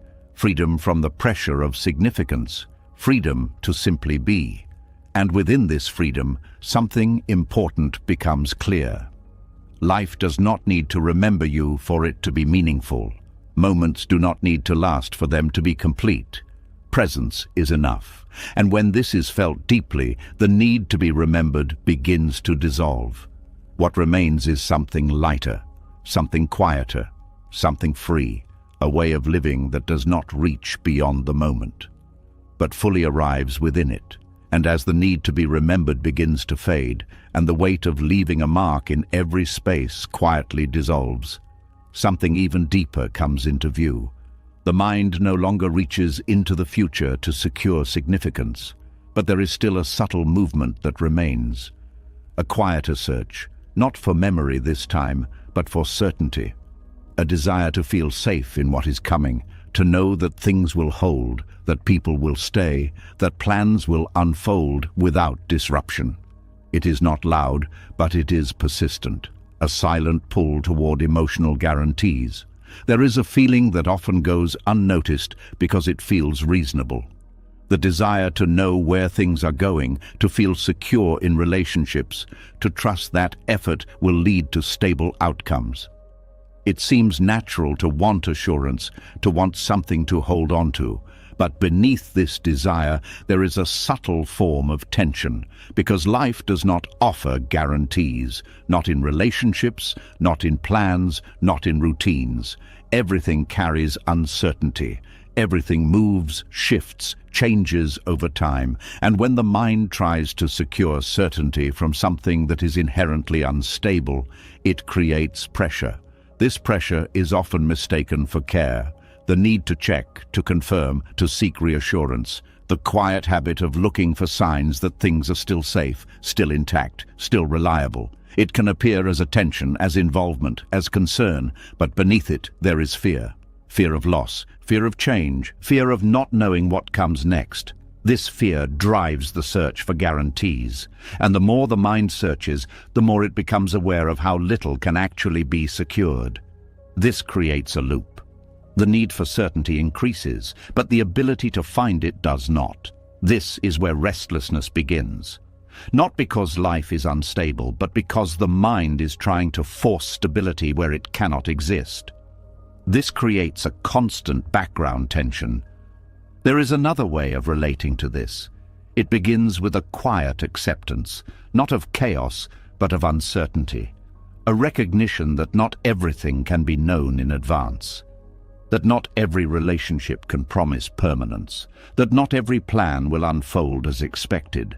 This acceptance does not create instability, it creates space. Space where the mind no longer needs to secure the future before allowing peace. Space where the present moment is not overshadowed by what might happen next.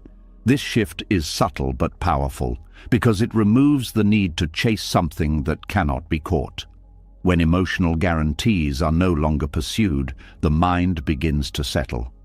The constant scanning for reassurance slows. The need to confirm every detail fades. This creates calm, not because everything is certain, but because certainty is no longer required for peace. There is also a shift in how relationships are experienced. Without the need for guarantees, connection becomes lighter. There is less pressure to define everything, to secure every feeling, to ensure that nothing will change. This allows for a more natural flow. People can be present without needing to promise permanence. Interactions can unfold without being measured against future expectations. This creates a different kind of closeness, one that is not built on certainty but on presence. There is also a reduction in anxiety, because anxiety often comes from the attempt to control what is uncertain. When that attempt is released, the mind becomes less reactive. It no longer needs to predict every outcome. This creates mental space. Space where thoughts can arise without being chased. Space where the unknown is not immediately treated as a threat. There is also a deeper layer to this shift. The identity that depends on security begins to loosen. The idea that stability must come from external conditions fades. This creates internal stability, a stability that is not dependent on guarantees, but on the ability to remain steady in their absence. This is a different kind of strength. Not rigid, not defensive, but open and resilient. There is also a change in how plans are approached. Plans are still made, but they are held lightly. There is an understanding that they may change, and that this is not a failure. This reduces frustration, because the mind is no longer attached to a fixed outcome. There is also a shift in how time is experienced. The future carries less weight. It is no longer something that must be secured before peace can be felt. This brings attention back to the present. This increases awareness. Moments are experienced more fully, without being overshadowed by what is uncertain. There is also a change in how loss is perceived. Loss is no longer something that must be prevented at all costs. It is seen as part of the natural movement of life. This does not remove pain, but it reduces fear, because fear is often tied to the attempt to avoid loss. When that attempt softens, the experience of life becomes more open. There is also a deeper sense of trust that begins to grow, not trust that everything will go well, but trust in the ability to handle what comes. This reduces the need for guarantees, because there is confidence in response, not in prediction. There is also a shift in how comfort is experienced. Comfort is no longer tied to certainty. It is found in presence, in awareness, in the ability to remain steady even when things are unclear. This creates a more stable form of ease. There is also a reduction in emotional dependence. The need for others to provide constant reassurance decreases.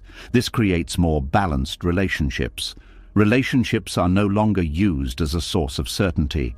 They become spaces of connection without the pressure of guaranteeing stability. There is also a deeper appreciation for what is present. Without chasing guarantees, the current moment becomes enough. This increases satisfaction. There is also a change in how uncertainty is felt. Uncertainty becomes something that can be tolerated, even welcomed at times, because it allows for movement, for change, for possibility. This creates openness. There is also a quiet strength that begins to form, a strength that does not depend on knowing, the ability to remain calm without needing answers. This strength is not obvious, but it is steady. There is also a deeper sense of freedom. Freedom from the need to secure the future. freedom from the constant search for reassurance, freedom to live without guarantees. And within this freedom, something important becomes clear. Peace does not come from certainty. It comes from the ability to remain at ease in uncertainty.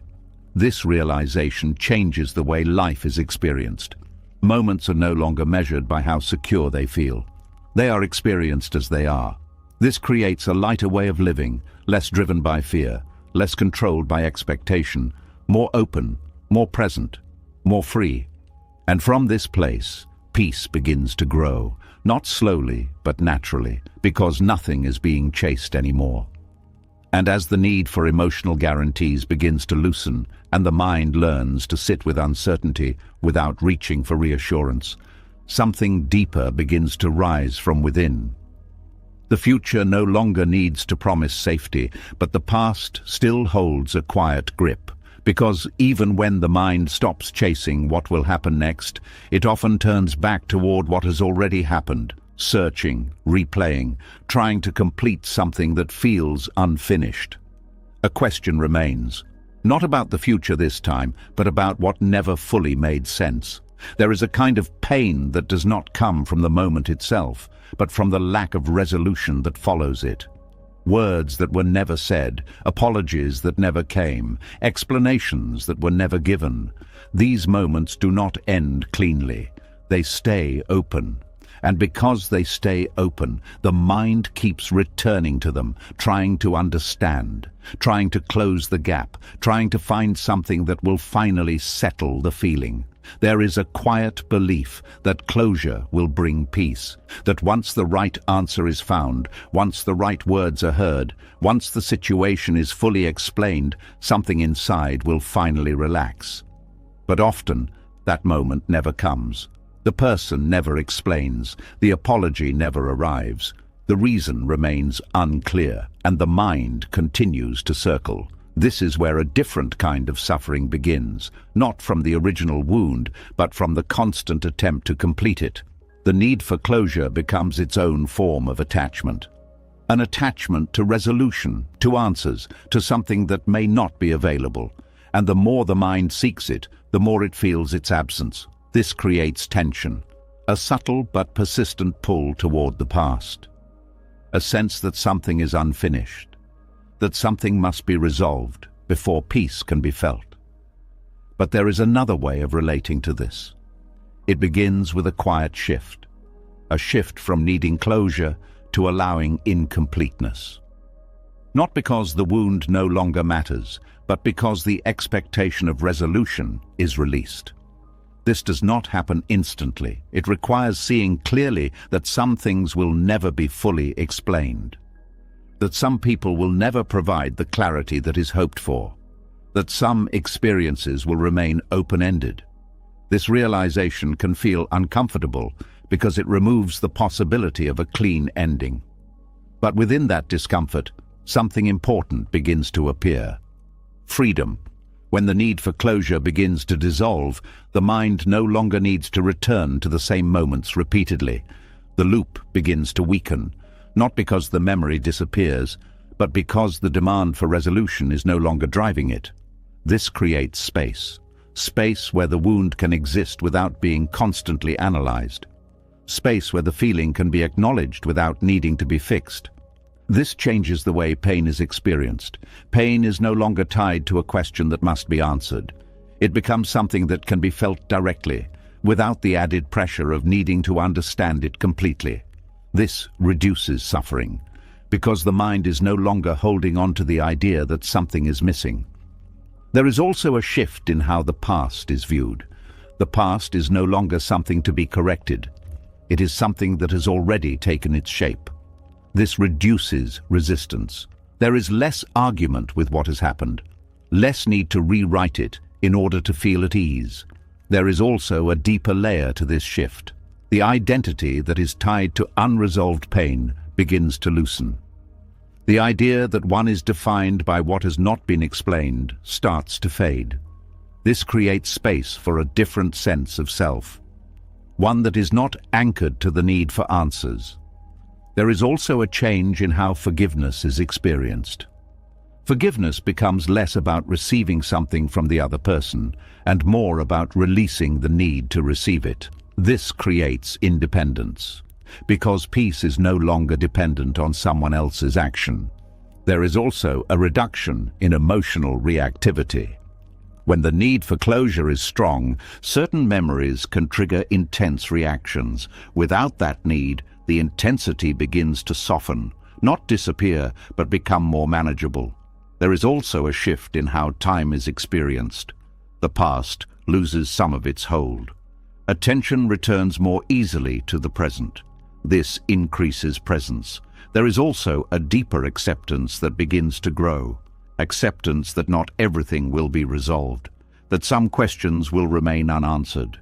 This acceptance does not remove meaning, it removes the pressure. There is also a change in how expectations are formed. Expectations for explanation, for apology, for resolution begin to fade. This reduces disappointment. There is also a quiet strength that begins to form, a strength that comes from being able to carry an open wound without needing to close it. The ability to live fully, even when something remains incomplete. This strength is not obvious, but it is steady. There is also a deeper sense of compassion, not only toward others, but toward oneself, because there is recognition that the need for closure is natural. But it is not necessary for peace. There is also a shift in how healing is understood. Healing is no longer seen as something that comes from external resolution. It becomes something that develops internally, through acceptance, through presence, through allowing. There is also a reduction in overthinking. The loops that come from trying to solve the past begin to slow, because the mind is no longer searching for a final answer. This creates mental space. There is also a deeper connection to reality. Reality that includes incompleteness, that includes unanswered questions, that includes open endings. This creates a more honest experience of life. There is also a change in how emotional energy is used. Energy is no longer spent chasing explanations. It becomes available for presence, for awareness, for engagement with the current moment. There is also a quieter relationship with memory. Memories can arise without needing to be resolved. They can be felt and allowed to pass. This reduces their hold. There is also a deeper sense of peace that begins to appear. Not because everything is resolved, but because the need for resolution has softened. This peace is subtle, but it is stable. There is also a sense of release, a release from the constant pull of the past, a release from the need to complete what cannot be completed. This creates freedom. Freedom to move forward without carrying the weight of unfinished explanations. Freedom to exist without needing every part of life to make sense. And within this freedom, something important becomes clear. Closure is not always given, but peace can still be found, not through answers, not through apologies, but through the quiet decision to stop demanding them. This decision changes everything, because it removes a fundamental source of tension, the belief that something must be resolved before life can continue. Without that belief, the path becomes clearer. Not because it is fully understood, but because it is no longer blocked by the need for understanding. And from this place, something gentle begins to grow. A peace that does not depend on endings. A peace that exists even in the presence of open wounds. A peace that is not forced, but allowed. And as the mind slowly releases its grip on the past, no longer waiting for answers that may never come, another quiet attachment begins to reveal itself. It is not tied to people this time, not tied to closure, but to something more visible, more accepted, more rarely questioned, the relationship with what is owned. Because even when the heart becomes lighter, the environment around it can still carry a hidden weight. A weight built not from pain, but from accumulation. From the belief that comfort, security, and satisfaction can be built by adding more. And at first it seems to work. There is a small lift when something new is gained. a sense of improvement, of progress, of having moved closer to something better. But that feeling does not stay. It fades. And when it fades, something else appears. A quiet need for more. There is a subtle pattern that forms over time. The mind begins to associate peace with having the right conditions, the right objects, the right level of comfort. It creates a connection between external possession and internal state. This connection feels logical. If the environment is improved, the experience should improve. If comfort increases, satisfaction should follow. But this relationship is not stable, because what is gained externally does not settle internally in a lasting way. The mind adapts. What once felt like enough begins to feel normal. What once felt valuable begins to feel expected. And slowly, without noticing, the baseline shifts. More becomes necessary. Not always in large ways, sometimes in small, quiet adjustments. A slightly better version, a slightly more comfortable setting, a slightly higher standard, and each adjustment feels justified. But together, they create a pattern of dependence. Dependence on external conditions to maintain internal ease. This creates a form of subtle tension, because now peace is no longer something that exists independently. It becomes something that must be supported by what is owned. This creates fragility. If conditions change, if comfort is reduced, if something is lost, the sense of ease is affected.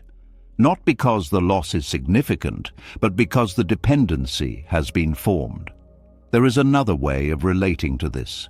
It begins with seeing clearly how accumulation can crowd the inner space, not physically but mentally. Every possession carries a small weight, a responsibility, an expectation, a connection. Individually they seem light, but together they create density, a sense of being surrounded, filled, occupied. This reduces clarity, because attention is spread across what is owned. There is less space for stillness, less space for quiet, less space for awareness. This is not about rejecting comfort, it is about understanding its limits. Comfort can support life, but it cannot replace inner stability. When this is seen clearly, something begins to shift. The need to accumulate begins to soften, not as a forced discipline, but as a natural response to understanding. Because the mind recognizes that more does not lead to lasting peace, this creates space. Space that is not filled with objects, but with presence. Space where attention is not constantly pulled outward. This allows for a different kind of richness, a richness that is not based on quantity, but on clarity. Clarity that comes from simplicity. When there is less to manage, less to maintain, less to protect, the mind becomes lighter. It is not occupied by constant interaction with what is owned. It becomes available for observation, for reflection, for simply being. This availability changes the quality of experience. Moments are no longer filtered through layers of possession. They are experienced more directly. This creates a deeper connection to the present. There is also a shift in how satisfaction is felt. Satisfaction is no longer tied to gaining something new. It is found in what is already present. This reduces the cycle of desire. The constant movement toward more begins to slow. There is also a deeper layer to this shift. The identity that is tied to what is owned begins to loosen. The idea that value comes from accumulation fades. This creates a more stable sense of self, one that is not dependent on external markers. There is also a change in how loss is experienced. When attachment to possessions is strong, loss feels significant, not just practically, but emotionally. Without that attachment, loss becomes simpler. It is still acknowledged, but it does not disrupt the internal state in the same way. This creates resilience that comes from not being tied to what can change. There is also a reduction in comparison. Without the focus on accumulation, there is less need to measure against others. This reduces tension. There is also a shift in how comfort is understood. Comfort is no longer something that must be maximized. It becomes something that is appreciated, but not required. This creates flexibility, the ability to remain at ease in different conditions. There is also a deeper sense of gratitude. Not because more is gained, but because less is needed. This changes the way value is perceived. Small things become enough. Simple moments carry weight. There is also a change in how time is used. Less time is spent managing possessions. More time becomes available. This creates space for reflection, for awareness, for connection. There is also a deeper connection to inner experience. Without the distraction of constant acquisition, attention turns inward. This allows for a richer understanding of the mind, of emotions, of presence. There is also a reduction in desire, not suppression, but a natural decrease, because the link between possession and peace has been seen as limited. This reduces restlessness. There is also a quieter environment, not just physically, but mentally. Fewer attachments create fewer disturbances. This supports calm. There is also a deeper sense of freedom. Freedom from needing more. Freedom from maintaining excess. Freedom from being tied to what is owned. This freedom is not dramatic, but it is steady. There is also a change in how value is experienced. Value is no longer placed in accumulation. It is found in simplicity, in clarity, in presence. There is also a deeper appreciation for what is essential. What is needed becomes clearer. What is unnecessary begins to fall away. This creates focus. There is also a reduction in fear. Fear of loss decreases because there is less to lose and less attachment to what is lost. There is also a quiet strength that begins to appear, a strength that comes from not needing external support to feel complete. The ability to remain steady regardless of what is owned. This strength is not visible, but it is stable. There is also a deeper sense of peace, not because everything is perfect, but because less is required. This peace is simple but complete. There is also a shift in how life is experienced. Life becomes less about acquiring, more about being. This creates a different rhythm, a slower, more grounded pace. There is also a deeper connection to reality. Reality that is not filtered through desire, but seen as it is. This creates clarity. Over time, this becomes natural. The need for more fades. The attachment to possession weakens. The inner space expands. And within that space, something important becomes clear. Richness is not created by accumulation. It is revealed by simplicity. Because when less is required from the outside, more becomes available inside. More clarity, more calm, more presence, more freedom. And from this place, life begins to feel different, not fuller in quantity, but deeper in experience. And in that depth, something quietly returns, a sense of enough. And as life becomes lighter through needing less from what is owned, and the mind begins to rest in simplicity rather than accumulation, another quiet space begins to open. It is not filled with things, not filled with noise, not filled with constant interaction. It is a space many people try to avoid, the space of being alone, because even when possessions no longer define peace, there is still a deep instinct that reacts when silence stretches too long, when presence is not shared, when the environment feels empty of others. Something inside begins to move, a subtle discomfort, a quiet unease, a feeling that something is missing. Loneliness is often treated like a signal that something is wrong, not just a feeling, but a problem that must be solved quickly. The moment it appears, the mind looks for ways to remove it, to fill the space, to reach out, to distract, to escape. It feels urgent, as if staying in that state for too long might lead to something deeper, something heavier, so the reaction becomes immediate. A message is sent, a screen is opened, noise is introduced, anything to avoid the stillness. But beneath this reaction, there is a belief that being alone means being incomplete, that solitude is proof of absence, that without connection in that moment, something essential is lacking. This belief creates pressure because it turns a natural state into an emergency. And when something is treated as an emergency, the body responds. Tension rises. Restlessness increases. The mind becomes active, searching for a solution. This creates a cycle. Loneliness appears. It is resisted. It is avoided. And in that avoidance, it becomes something more intense. There is another way of relating to this. It begins with a quiet shift. A shift from seeing loneliness as a problem to seeing it as a space. Not a space of lack, but a space of potential. When solitude is no longer treated as something to escape, it begins to reveal something different. It becomes a place where the mind can settle. A place where attention is not pulled outward. A place where presence can deepen. This shift is not immediate because the habit of avoiding loneliness is strong. But with awareness, something begins to change. The initial discomfort is noticed without reacting. The urge to fill the space is seen without being followed. This creates a pause, and in that pause, something new becomes possible. The feeling is allowed, not pushed away, not solved, just experienced. At first, this may feel unfamiliar, because the mind is used to movement, to distraction, to interaction. But as the moment is allowed to unfold, the intensity begins to change. What once felt urgent begins to soften. What once felt heavy becomes lighter. This is not because the feeling disappears, but because it is no longer resisted. Resistance often amplifies emotion.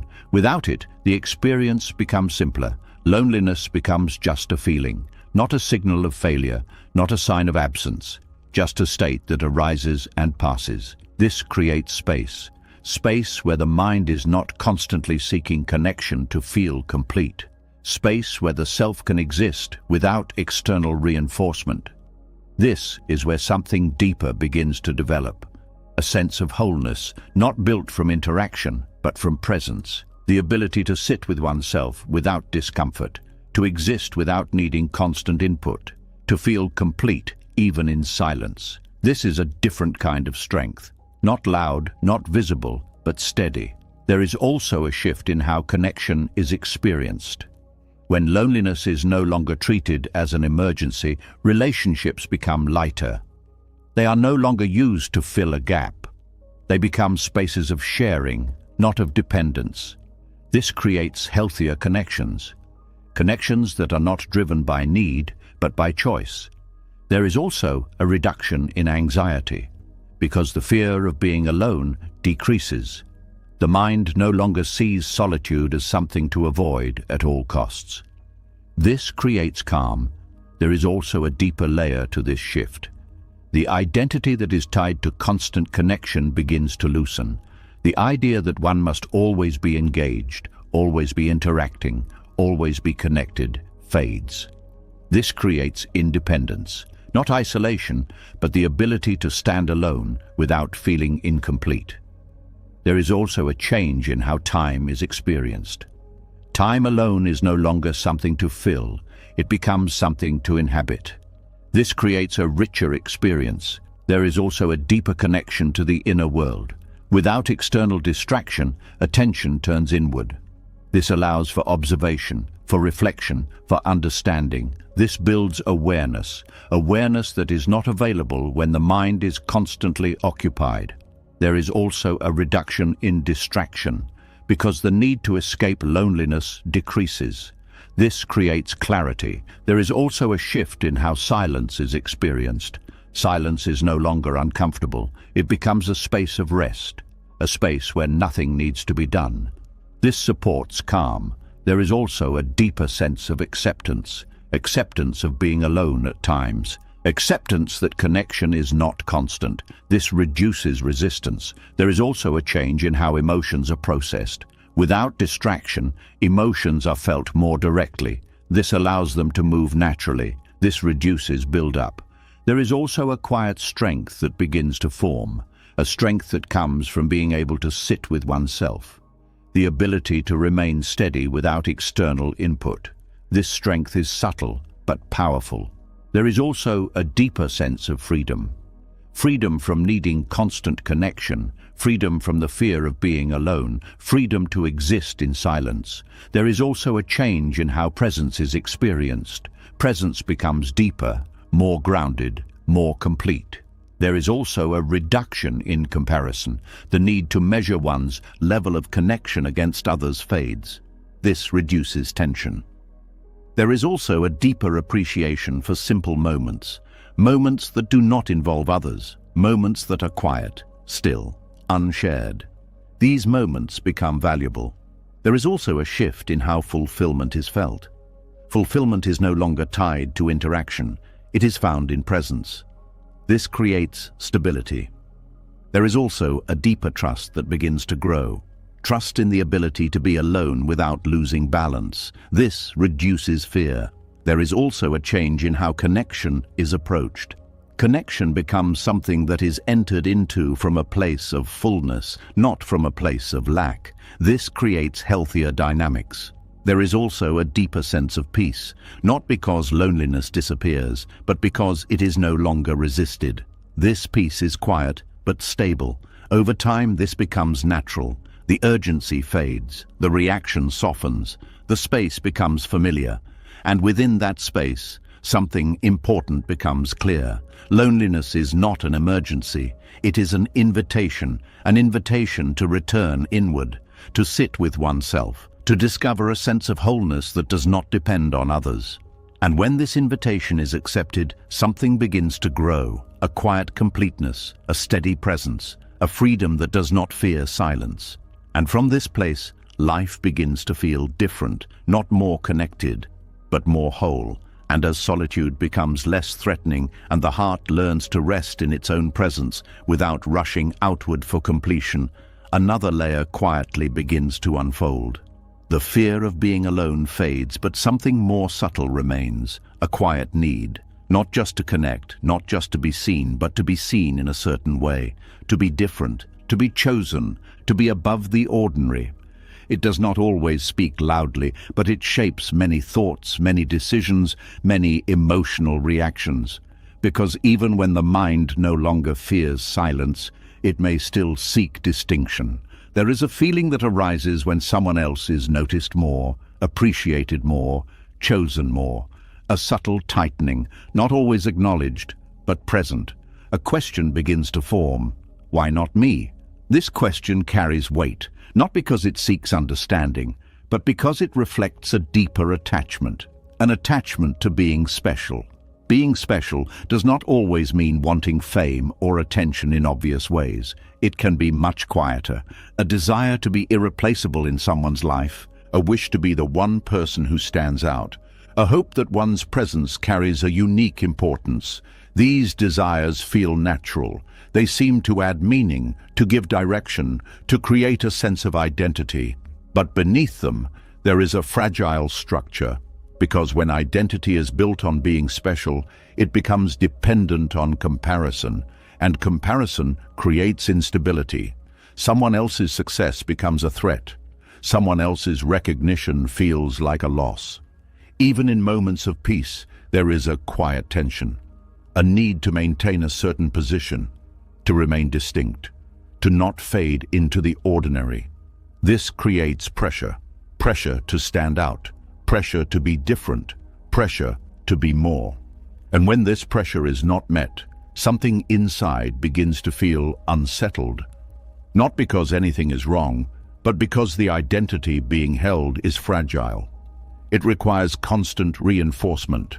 There is another way of relating to this. It begins with a quiet recognition. The need to be special is not the same as the need to be real. When the mind seeks to be special, it often moves away from simplicity. It creates layers, expectations, comparisons, all of which add weight. But when the need to be special softens, something else becomes possible. A return to what is already present, a return to being without needing to stand out. This return is not a loss. It is a release from the constant effort to maintain distinction. This creates ease, because the mind no longer needs to measure itself against others. It no longer needs to secure a unique position. It can simply exist. There is a quiet freedom in this. Freedom from comparison, freedom from competition, freedom from the need to prove something. This does not remove individuality. It removes the attachment to it. There is a difference. Individuality exists naturally. It does not need to be forced. It does not need to be defended. When the need to be special is released, individuality becomes lighter, more authentic, less driven by external validation. There is also a shift in how relationships are experienced. Without the need to be the most important, connection becomes more open. There is less pressure to be chosen above others. Less need to secure a unique place. This creates more balanced interactions. There is also a reduction in jealousy, because jealousy often comes from comparison, from the belief that someone else's value reduces one's own. Without the need to be special, this belief weakens. This creates peace. There is also a deeper layer to this shift. The identity that was built around distinction begins to loosen. The idea that worth depends on being exceptional fades. This creates stability, a stability that is not dependent on external recognition. There is also a change in how success is perceived. Success is no longer about standing out. It becomes about alignment, about living in a way that feels true. This reduces pressure. There is also a shift in how failure is experienced. Failure is no longer seen as a loss of status. It becomes an event, something that happens, not something that defines. This creates resilience. There is also a deeper sense of belonging, not because one is special, but because one is part of something larger. This creates connection. There is also a reduction in performance. The need to appear a certain way fades. This creates authenticity. There is also a change in how attention is experienced. Attention is no longer something to seek constantly. It becomes something that can be received without attachment. This creates balance. There is also a deeper appreciation for the ordinary.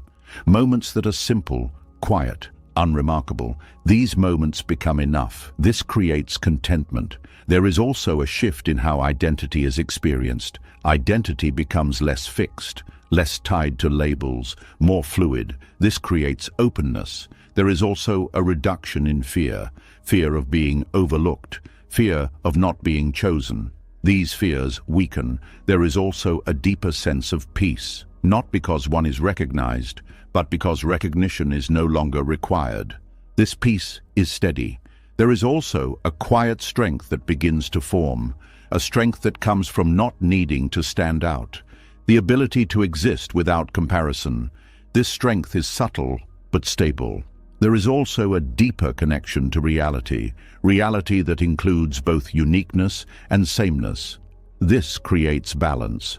There is also a shift in how value is perceived. Value is no longer placed in distinction. It is found in presence. This creates clarity. There is also a reduction in tension. Because the mind is no longer trying to maintain a position, this creates ease. There is also a deeper sense of freedom. Freedom from needing to be special. Freedom to be ordinary. Freedom to exist without comparison. And within this freedom, something important becomes clear. Peace is not found in being above others. It is found in no longer needing to be. This realization changes everything because it removes a fundamental source of suffering, the belief that one must be exceptional to be enough. Without that belief, life becomes simpler, more grounded, more real, and in that simplicity, something quietly returns, a sense of ease, a sense of presence, a sense of enough. Not because one is special, but because nothing more is needed. And as the need to be special begins to fade, and life no longer has to prove your importance through distinction, something else quietly begins to soften. The pressure to stand out is gone, but another expectation still lingers. The expectation of how happiness should feel. Because even when the mind stops comparing, it can still demand that joy arrives in a certain way. Not small, not quiet, not ordinary, but strong, exciting, noticeable. Something that feels like a clear signal. Something that confirms that life is good. There is a subtle disappointment that appears when moments are calm instead of thrilling, when happiness does not come with intensity, when it does not stand out clearly against everything else. The mind begins to question it. Is this really it? Shouldn't it feel bigger? Shouldn't it be more? This questioning creates distance from what is already present. Because the mind is looking for something more vivid, something more defined, something that matches its idea of what joy should look like. And in doing so, it overlooks what is already there. There is a quiet kind of joy that does not announce itself. It does not arrive with excitement. It does not demand attention. It is simple. It exists in ordinary moments, in a calm breath, in a steady rhythm, in the absence of disturbance. But this kind of joy is often ignored, not because it is not enough, but because it does not match expectation. The mind is conditioned to look for peaks, for highs, for moments that stand out. And when those moments are not present, it assumes something is missing. This creates a subtle dissatisfaction, a feeling that life is not quite right, not because it is lacking, but because it is not intense enough. There is another way of relating to this. It begins with allowing joy to be small, not lowering standards, not settling, but recognizing that contentment does not need to be loud to be real. When this is understood, something begins to shift. The need for intensity softens. The expectation of constant excitement fades. This creates space. Space where quiet moments can be felt more fully. Space where simple experiences are no longer overlooked. This changes the way happiness is experienced. Happiness becomes less about peaks and more about steadiness, less about intensity and more about presence. This creates a more stable form of joy, because it is not dependent on rare moments. It is available in ordinary ones. There is also a shift in how the mind responds to calmness. Calmness is no longer seen as emptiness. It becomes something valuable, something to rest in. This reduces restlessness. There is also a deeper layer to this shift. The identity that is tied to excitement begins to loosen. The idea that life must feel intense to be meaningful fades. This creates balance, a balance between movement and stillness. There is also a change in how time is experienced. Moments are no longer judged based on how stimulating they are. They are experienced as they are. This increases awareness. There is also a reduction in craving. Craving for more excitement, more stimulation, more intensity. This reduces tension. There is also a shift in how satisfaction is felt. Satisfaction becomes quieter, but more consistent. This creates stability. There is also a deeper appreciation for simplicity. Simple moments become enough. This creates contentment. There is also a change in how comparison is experienced. The need to compare experiences based on intensity fades. This reduces dissatisfaction. There is also a deeper connection to presence. Without the need for strong emotion, attention settles. This creates clarity. There is also a reduction in emotional swings. Highs and lows become less extreme. This creates balance. There is also a quiet strength that begins to form, a strength that comes from being able to rest in calmness, the ability to feel at ease without needing stimulation. This strength is subtle, but steady. There is also a deeper sense of peace, not because everything is exciting, but because nothing needs to be. This peace is quiet, but real. There is also a shift in how joy is recognized. Joy is no longer something to chase, it becomes something to notice. This changes the direction of attention, from seeking to observing. There is also a deeper sense of gratitude, not for big moments, but for small ones. This increases satisfaction. There is also a reduction in expectation. Expectation that happiness must look a certain way. This reduces pressure. There is also a change in how life is experienced. Life becomes less about reaching highs, more about being present. This creates ease. There is also a deeper connection to reality. Reality that includes both calm and excitement. This creates balance. There is also a shift in how fulfillment is felt. Fulfillment becomes steady, not dependent on intensity. This creates stability. There is also a reduction in restlessness. The need for constant stimulation fades. This creates calm. There is also a deeper sense of freedom. Freedom from needing happiness to be loud. Freedom to feel content in quiet moments. Freedom to exist without chasing peaks. And within this freedom, something important becomes clear.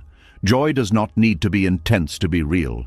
It does not need to stand out to be enough. It can be small, plain, unannounced, and still complete. This realization changes everything, because it allows life to be lived without constant expectation, without constant searching, without constant comparison. And in that space, something gently appears. A quiet contentment, a steady ease, a simple joy that does not need to prove itself. And from this place, life begins to feel different, not more exciting, but more peaceful. And in that peace, something quietly settles. A sense of enough, exactly as it is. And as joy becomes quieter, no longer needing to be intense or dramatic to feel real, something else begins to loosen. The mind stops chasing emotional highs, but it can still be leaning forward, still reaching, not toward intensity this time, but toward something else, tomorrow. There is a subtle habit that continues even when life feels calm, a quiet movement of attention that keeps drifting ahead, placing hope, meaning, and relief somewhere in the future. Not here, not now, but later. There is a feeling that peace is almost within reach, just not yet. That something will settle once a certain point is reached. Once something changes, once something is achieved, once a certain condition is met. This creates a quiet delay, a delay in living, a delay in feeling complete. Because the present moment is no longer enough on its own. It becomes something to pass through, something to manage, something to endure until something better arrives. This is not always obvious. It can look like ambition, like planning, like hope.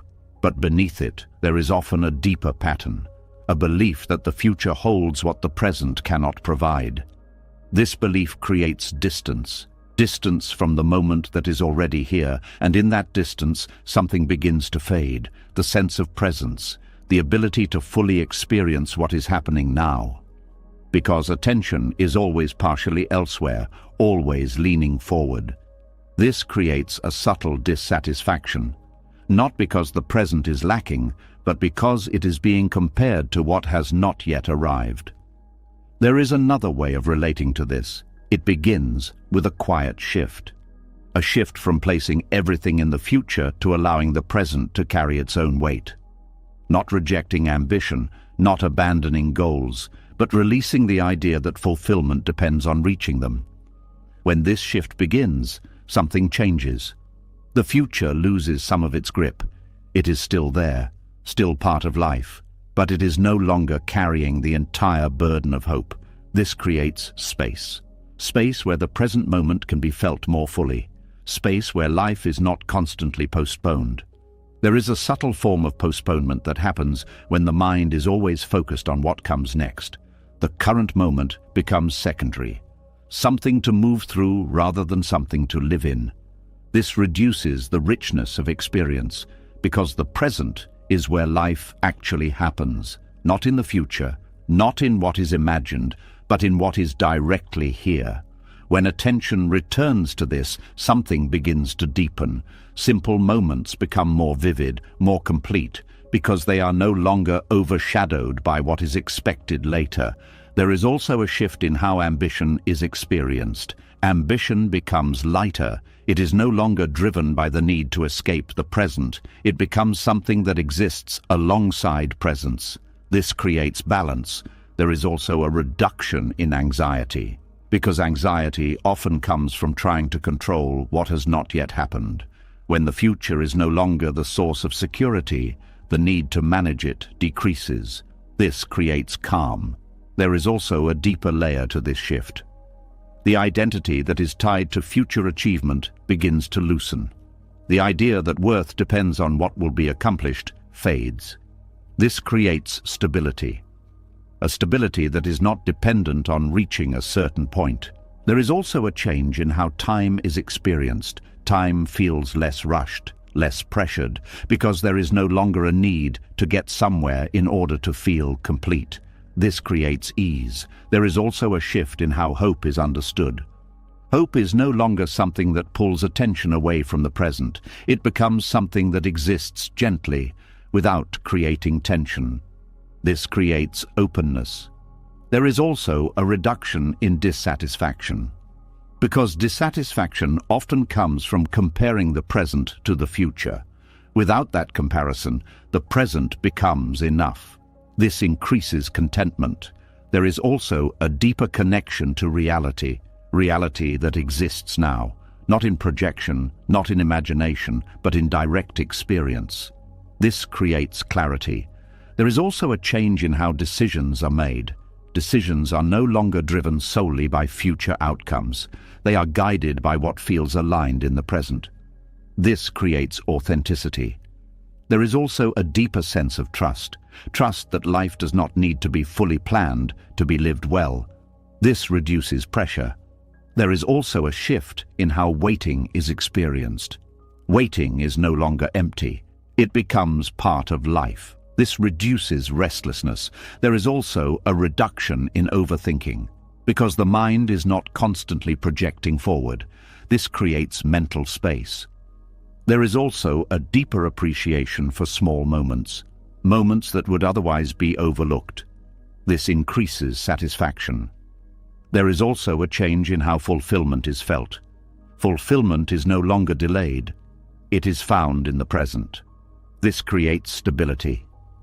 There is also a deeper sense of freedom. Freedom from needing the future to be different in order to feel at ease. Freedom to exist now. This freedom is quiet, but powerful.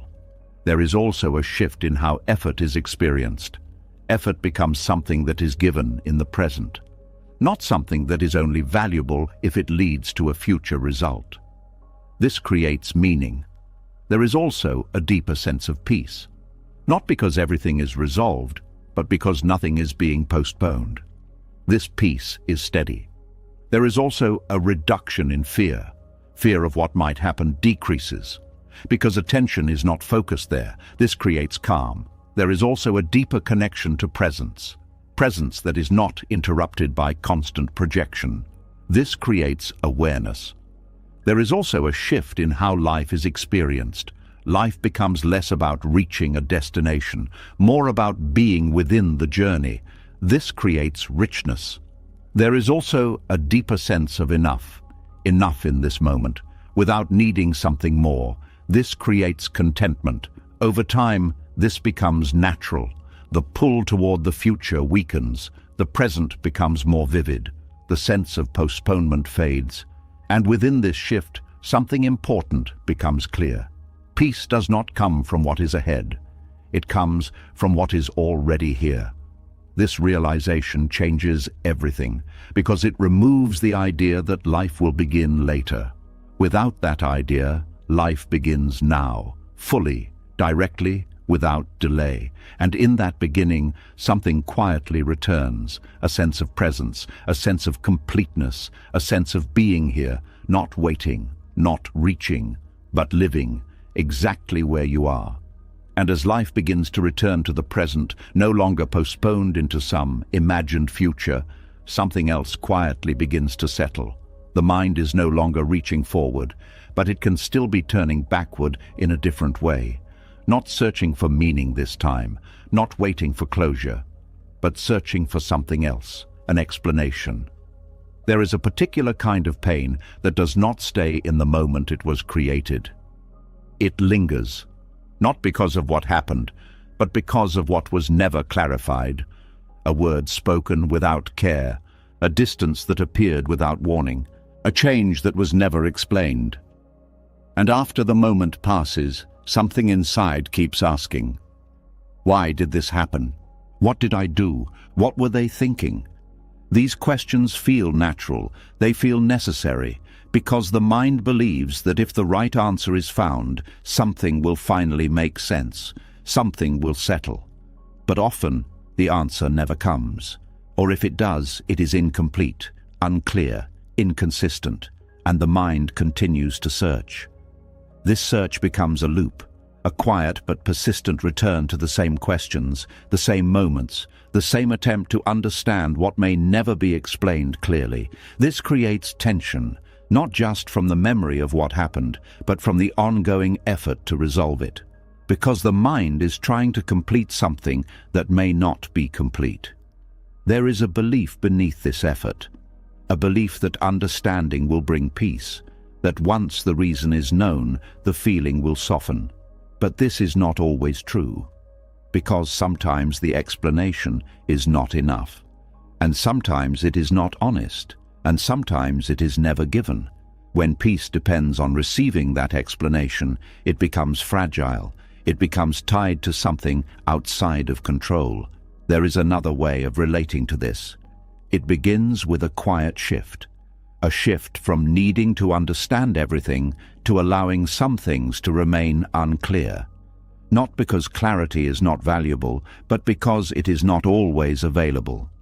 When this is seen clearly, something begins to change.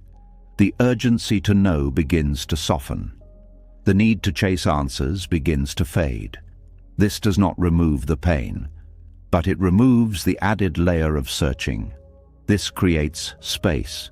Space where the experience can be felt without being constantly analyzed. Space where the heart is not tied to the need for explanation. There is also a shift in how the other person is perceived. Instead of seeing them as someone who holds the answer, they are seen as someone with their own limitations. Their ability to explain may be incomplete. Their honesty may be partial. Their awareness may be limited. This does not excuse behavior, but it changes the expectation. It removes the assumption that they can provide what is being sought. This reduces disappointment. There is also a deeper layer to this shift.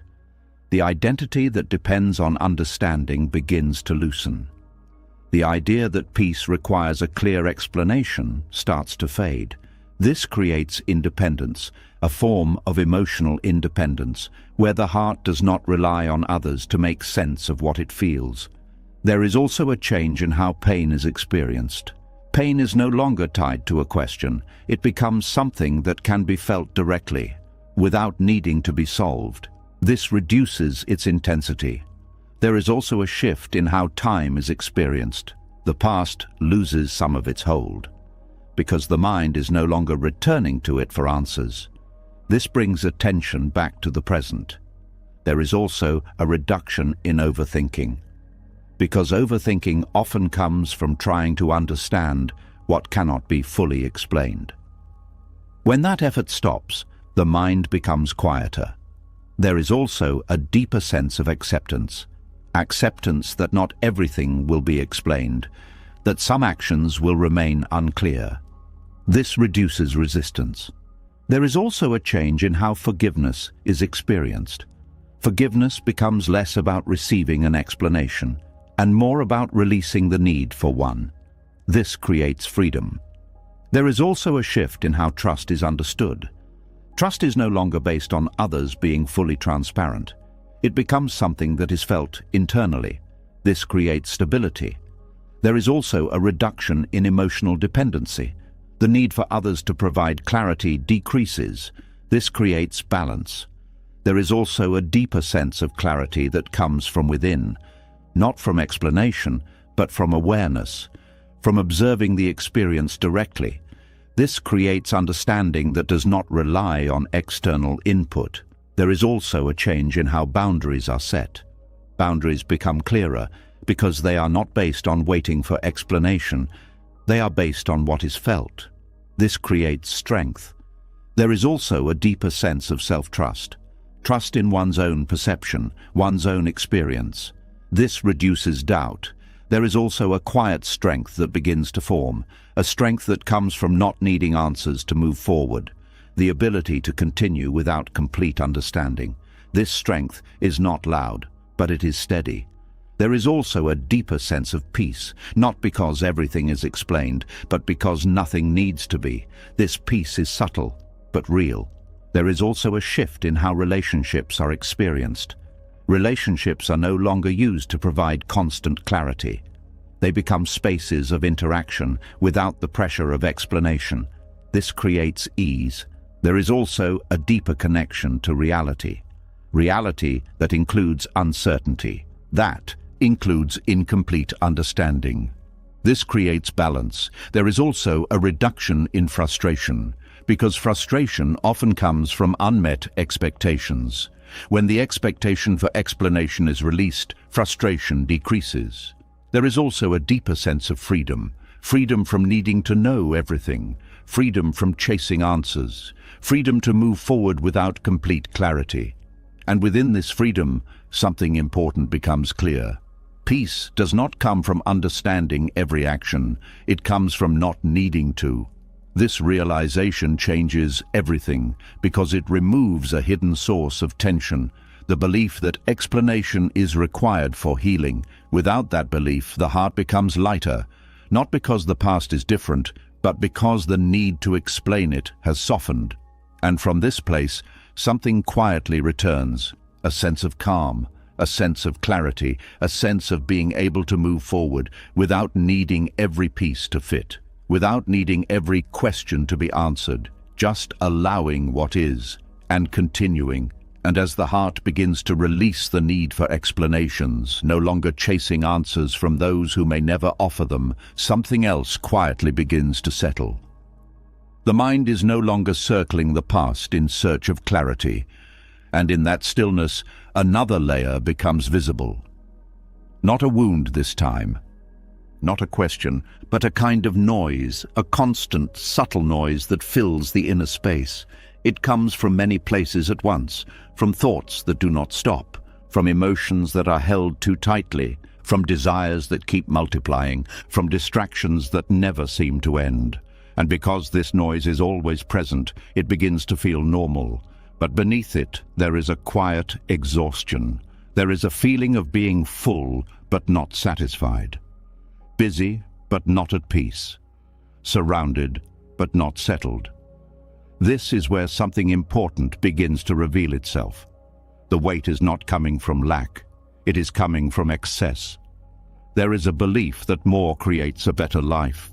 More options, more stimulation, more engagement, more input. And at first, it feels like richness. But over time, it becomes overwhelming, because every addition brings attention with it. Every new thought, every new desire, every new attachment takes a small portion of awareness. And slowly, awareness becomes scattered. There is less space, less stillness, less clarity. This creates inner noise, not loud but constant, a background activity that never fully stops. It makes it difficult to rest, not physically, but mentally, because even in silence, the mind is moving. There is another way of relating to this. It begins with reducing, not as a loss, but as a return to what is essential. When excess begins to fall away, something changes. The noise begins to soften, not disappear instantly, but lose its intensity, because there is less to carry, less to process, less to hold on to. This creates space that is not filled with more input, but left open. And in that openness, something begins to appear. Awareness that was always present, but covered by constant activity, covered by accumulation, covered by the need for more. When simplicity begins to enter, awareness becomes clearer, more direct, more stable. This creates a different kind of experience, one that is not driven by constant stimulation, but by presence. There is also a shift in how thoughts are experienced. Without excess input, thoughts slow down. They become less chaotic, more organized. This creates clarity. There is also a reduction in emotional intensity. When there are fewer attachments, there is less to react to. This creates calm. There is also a deeper layer to this shift. The identity that is built around accumulation begins to loosen. The idea that more is needed to feel complete fades. This creates stability. There is also a change in how satisfaction is felt. Satisfaction becomes simpler, less dependent on external conditions. This creates contentment. There is also a shift in how time is experienced. Time feels less rushed, because there is less to manage. This creates ease. There is also a deeper appreciation for what remains. When excess is removed, what is left becomes clearer, more visible, more valuable. This increases gratitude. There is also a reduction in distraction, because there is less pulling attention in different directions. This creates focus. There is also a deeper connection to the present. Without constant input, attention settles. This creates awareness. There is also a change in how decisions are made. Decisions become simpler, because there are fewer variables. This creates clarity. There is also a reduction in stress, because there is less to maintain, less to control. This creates calm. There is also a deeper sense of freedom. Freedom from needing more. Freedom from managing excess. Freedom to exist without constant input. This freedom is quiet, but powerful. There is also a shift in how life is experienced. Life becomes less crowded, more open, more spacious. This creates peace. There is also a deeper sense of balance between activity and stillness, between engagement and rest. This creates stability. There is also a change in how value is perceived. Value is no longer placed in quantity. It is found in quality. This creates depth. There is also a reduction in comparison, because the focus is no longer on having more. This reduces tension. There is also a deeper sense of presence that is not interrupted by constant noise. This creates awareness. There is also a shift in how fulfillment is felt. Fulfillment becomes quieter, but more consistent. This creates stability. There is also a reduction in restlessness, because the need for more fades. This creates calm. There is also a deeper connection to simplicity. Simplicity is no longer seen as lack. It becomes something valuable, something supportive, something freeing. This creates a new perspective. There is also a quiet strength that begins to form, a strength that comes from needing less, the ability to remain at ease with what is present. This strength is subtle, but steady. There is also a deeper sense of peace, not because everything is reduced, but because nothing unnecessary is carried. This peace is real. There is also a shift in how the mind operates. The constant activity slows, the noise decreases. This creates clarity. Over time, this becomes natural. The desire for excess fades. The need for constant input weakens. The space remains, and within that space, something important becomes clear. Simplicity is not deprivation. It is the removal of what was never needed. It is the end of inner noise, and when that noise fades, something else becomes possible. A quiet awareness, a steady presence, a sense of being at ease, not because more has been gained, but because less is required. And in that reduction, something quietly returns. Clarity, calm, and a life that feels lighter from within. And as the noise within begins to fade, as simplicity creates space where there was once constant movement, something quieter begins to come into view. The mind is no longer crowded. The pace has slowed. The need for more has softened. And yet, there is still a subtle pull that remains, not toward things, not toward the future, not toward explanations, but toward something more delicate, the need to be seen, not always in obvious ways, not through attention or praise, but in moments of pain, in moments of hurt, in moments where something inside feels heavy and unspoken. There is a quiet expectation that someone should notice, that someone should understand without being told, that someone should recognize the weight being carried. This expectation is rarely spoken out loud. It appears in silence, in subtle signals, in small expressions that hope to be noticed. And when that recognition does not come, something tightens. Not just the original pain, but something added to it. A feeling of being unseen.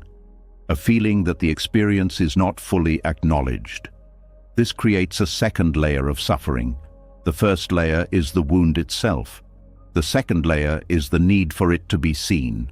And often, the second layer becomes heavier than the first, because it keeps the attention outward, waiting, hoping, looking for signs that someone understands. This waiting can be quiet, but it carries weight, because the heart is no longer simply feeling, it is asking, asking for recognition, asking for validation, asking for someone else to confirm what is already being experienced. There is another way of relating to this. It begins with a gentle shift, a shift from asking to be seen to allowing oneself to see inwardly, not rejecting connection, not denying the value of being understood, but releasing the expectation that every wound must be witnessed by others in order to heal. When this shift begins, something changes. The attention turns inward, the need to signal pain decreases. The urge to express it in a way that demands recognition softens. This does not mean suppressing emotion. It means holding it differently. Instead of projecting outward, the experience is allowed to exist within. This creates a different kind of space, a space where the wound is not performed, not explained, not shaped for others to understand. It is simply felt. And in that direct feeling, something begins to soften, because the energy that was previously used to seek recognition is now available for presence.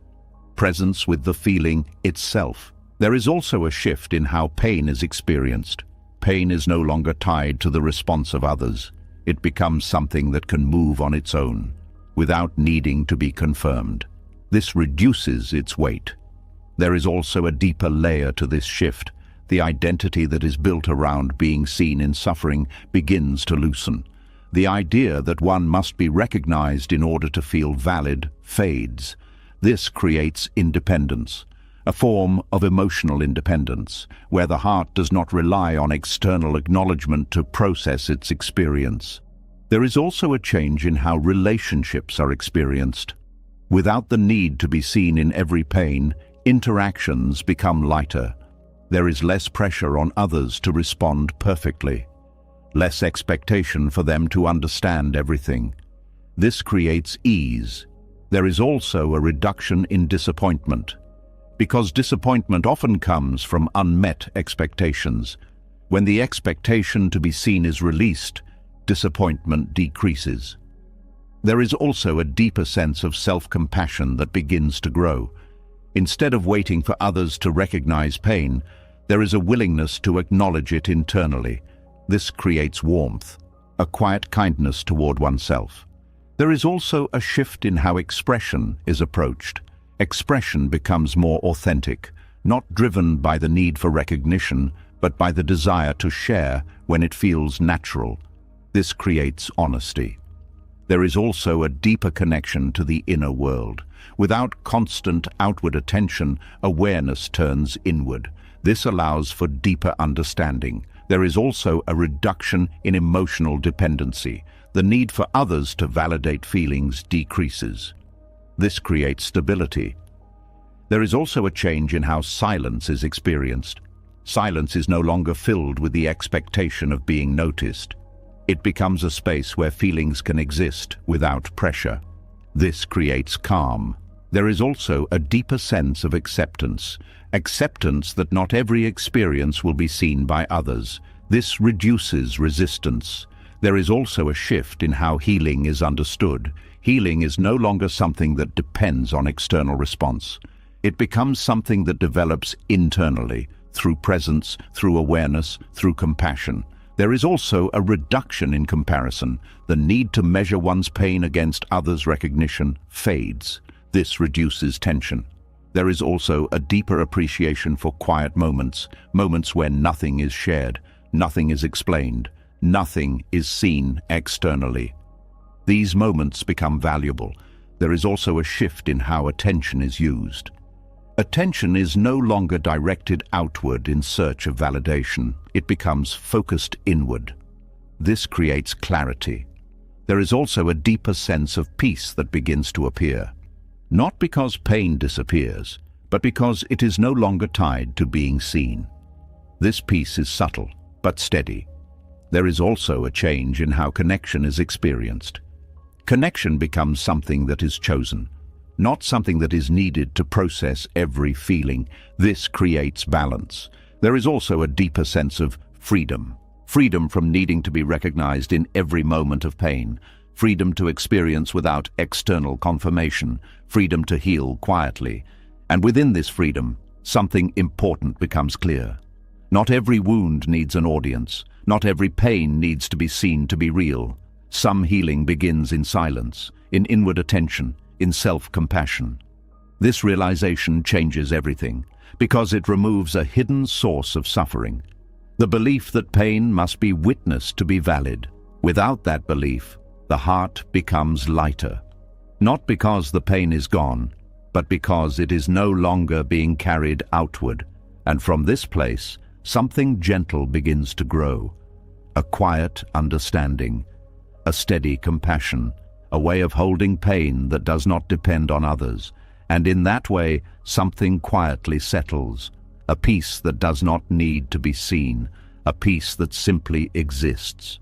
And as the need to be seen in every pain begins to soften, and the heart learns to hold its own wounds without turning outward for recognition, something even deeper begins to settle. The inner space becomes quieter. There is less reaching, less signaling, less dependence. And in that quiet, a new question begins to appear. If nothing is being chased, if nothing is being demanded, if outcomes are no longer tightly held, then what remains? There is a quiet fear that sometimes arises at this point, a fear that letting go of outcomes might lead to indifference, that without attachment, care might disappear, that if nothing is expected, then effort might lose its meaning. This fear feels reasonable because the mind often connects attachment with importance. If something matters, it should be held tightly. If someone matters, their response should matter deeply. If an effort is made, the result should carry weight. But beneath this belief, there is a misunderstanding. Attachment is not the same as care. In fact, attachment often distorts care. There is a way of caring that is heavy, a way of loving that is filled with fear, a way of acting that is tied to outcome. This form of care is not clean, it carries pressure, because it depends on something happening in return. A certain response, a certain result, a certain confirmation, and when that does not happen, the feeling changes. Care turns into frustration, love turns into disappointment, effort turns into exhaustion. This is not because care is wrong, it is because it is tied to outcome. When care is attached to results, it becomes fragile. It is easily shaken, easily disturbed. Because the result is never fully within control. There is another way of relating to this. It begins with a quiet shift. A shift from holding outcomes tightly to allowing them to unfold, not as a loss of interest, but as a release of control. This shift changes the nature of care. Care becomes lighter, not weaker, but clearer, because it is no longer mixed with fear. It is no longer dependent on what happens next. It becomes something that is given freely, without needing to secure a result.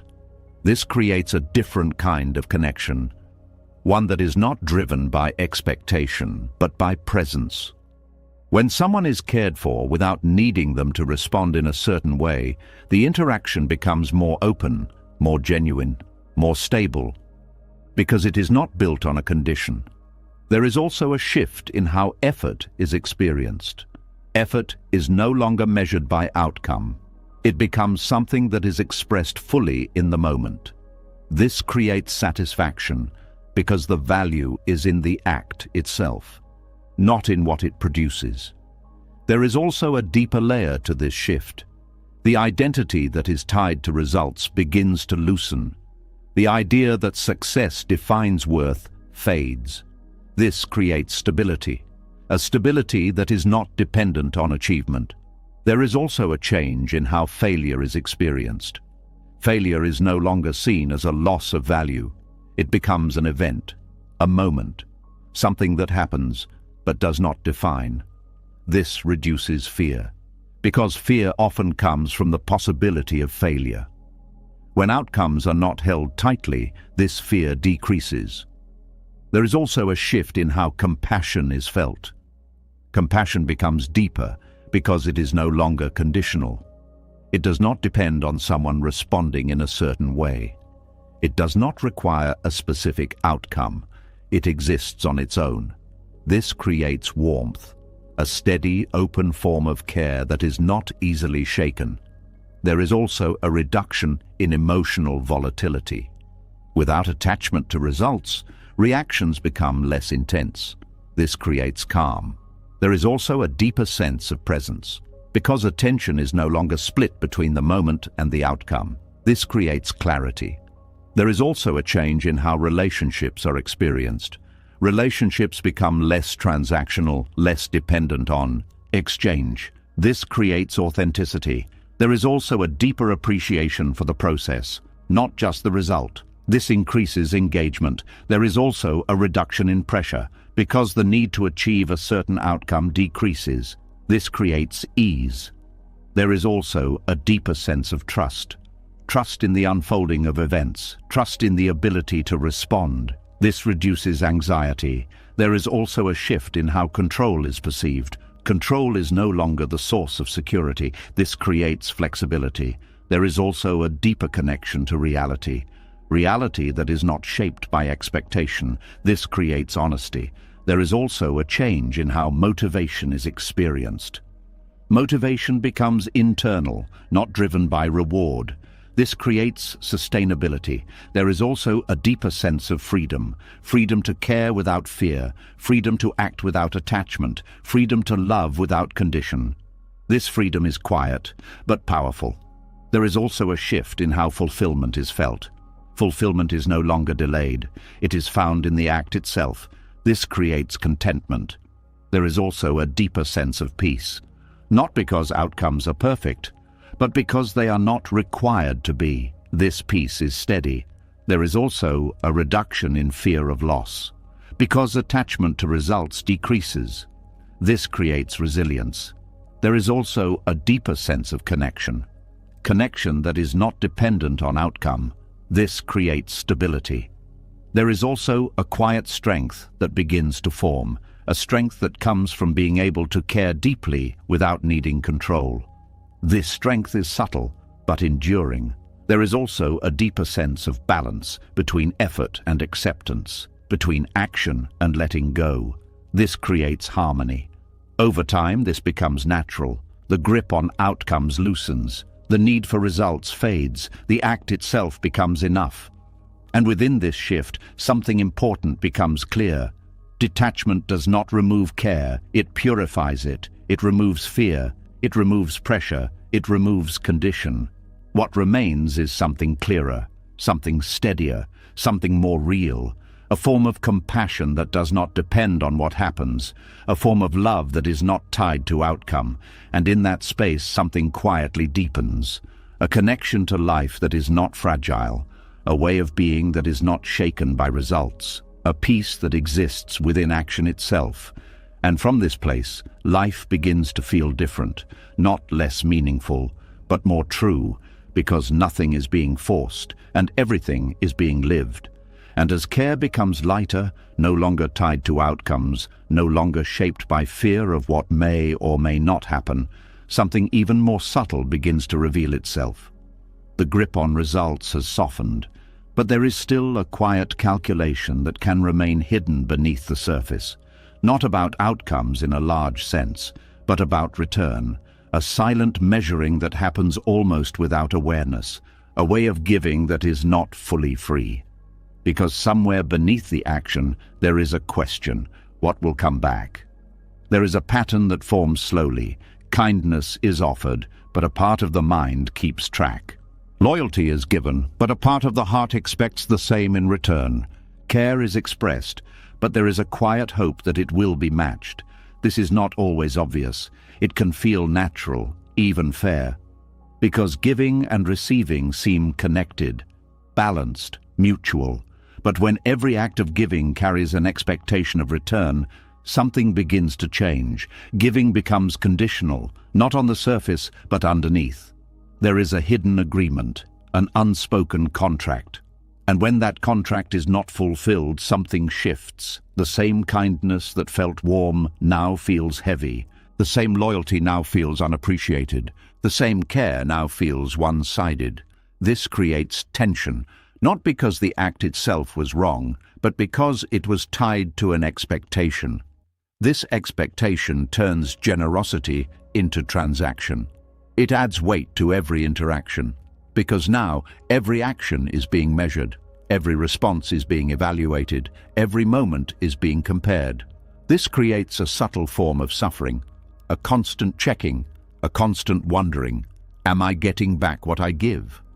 This question may not always be spoken, but it shapes experience. It creates dissatisfaction, even in moments that could have been simple, because attention is no longer on the act itself. It is on the balance. There is another way of relating to this. It begins with a quiet shift, a shift from giving with expectation to giving without needing return, not as sacrifice, not as loss, but as freedom. When this shift begins, something changes. The act of giving becomes complete on its own. It no longer needs to be followed by a response. It no longer needs to be matched. It exists fully in the moment it is given. This creates lightness, because there is no longer a need to carry the act forward, no need to track it, no need to remember it. There is also a shift in how others are perceived. Without the expectation of return, their actions are no longer measured against what has been given. This reduces judgment. There is also a deeper layer to this shift. The identity that is tied to fairness begins to loosen. The idea that everything must be balanced fades. This creates openness. There is also a change in how relationships are experienced. Relationships become less transactional, less about exchange, more about presence. This creates authenticity. There is also a reduction in disappointment, because disappointment often comes from unmet expectations. When expectation is removed, disappointment decreases.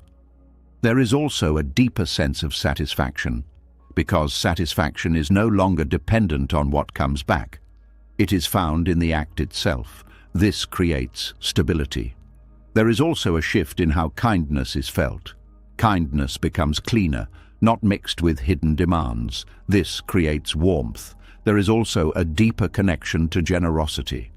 Generosity becomes something that flows naturally, not something that is calculated. This creates ease. There is also a reduction in resentment, because resentment often comes from feeling that something was given without return. When return is not expected, resentment fades. There is also a deeper sense of freedom. Freedom from keeping score, freedom from measuring, freedom from needing balance. This freedom is quiet, but powerful. There is also a shift in how energy is used. Energy is no longer spent tracking interactions. It becomes available for presence. This creates clarity. There is also a deeper sense of trust. Trust that giving does not need to be secured. This reduces fear. There is also a change in how value is perceived. Value is no longer placed in what is received. It is found in what is given. This creates meaning. There is also a deeper appreciation for connection. Connection that is not based on exchange. This creates depth. There is also a reduction in comparison. The need to compare what is given and received fades. This reduces tension. There is also a deeper sense of peace, not because everything is equal, but because nothing needs to be. This peace is steady. There is also a shift in how expectations are formed. Expectations become lighter, less rigid. This creates flexibility. There is also a deeper connection to presence, because attention is no longer split between giving and waiting. This creates awareness. There is also a reduction in emotional dependency. The need for others to respond in a certain way decreases. This creates independence. There is also a deeper sense of balance, not in exchange, but in being. This creates stability. There is also a quiet strength that begins to form, a strength that comes from being able to give without needing return, the ability to act without attachment. This strength is subtle, but enduring. There is also a deeper sense of fulfillment. Fulfillment that is not delayed, that exists in the moment of action. This creates contentment. There is also a shift in how love is experienced. Love becomes less conditional, less tied to response. This creates openness. There is also a deeper sense of freedom. Freedom from needing reciprocity. Freedom from hidden contracts. Freedom to give fully. And within this freedom, something important becomes clear.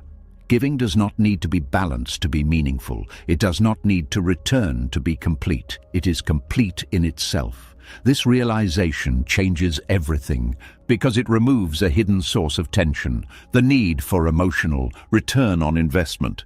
Without that need, interactions become lighter, more honest, more free. And from this place, something quietly deepens. A way of relating that is not based on exchange, a way of giving that is not measured, a way of living that is not keeping score. And in that way, something settles, a peace that does not depend on what comes back, a peace that simply exists in what is given. And now something becomes clear. The more that was released, the lighter everything became, less control, and the mind stopped breaking under pressure.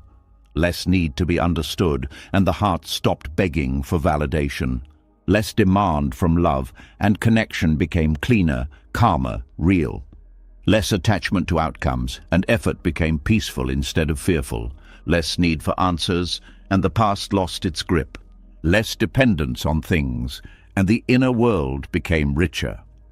Less fear of being alone, and silence turned into strength. Less desire to be special, and life finally felt enough. Less chasing of the future, and the present opened fully. Less expectation from others, and relationships stopped feeling heavy. Less noise, and awareness returned. Less need to be seen, and healing became quiet and complete. You started with a world that felt demanding, and ended with a mind that demands nothing.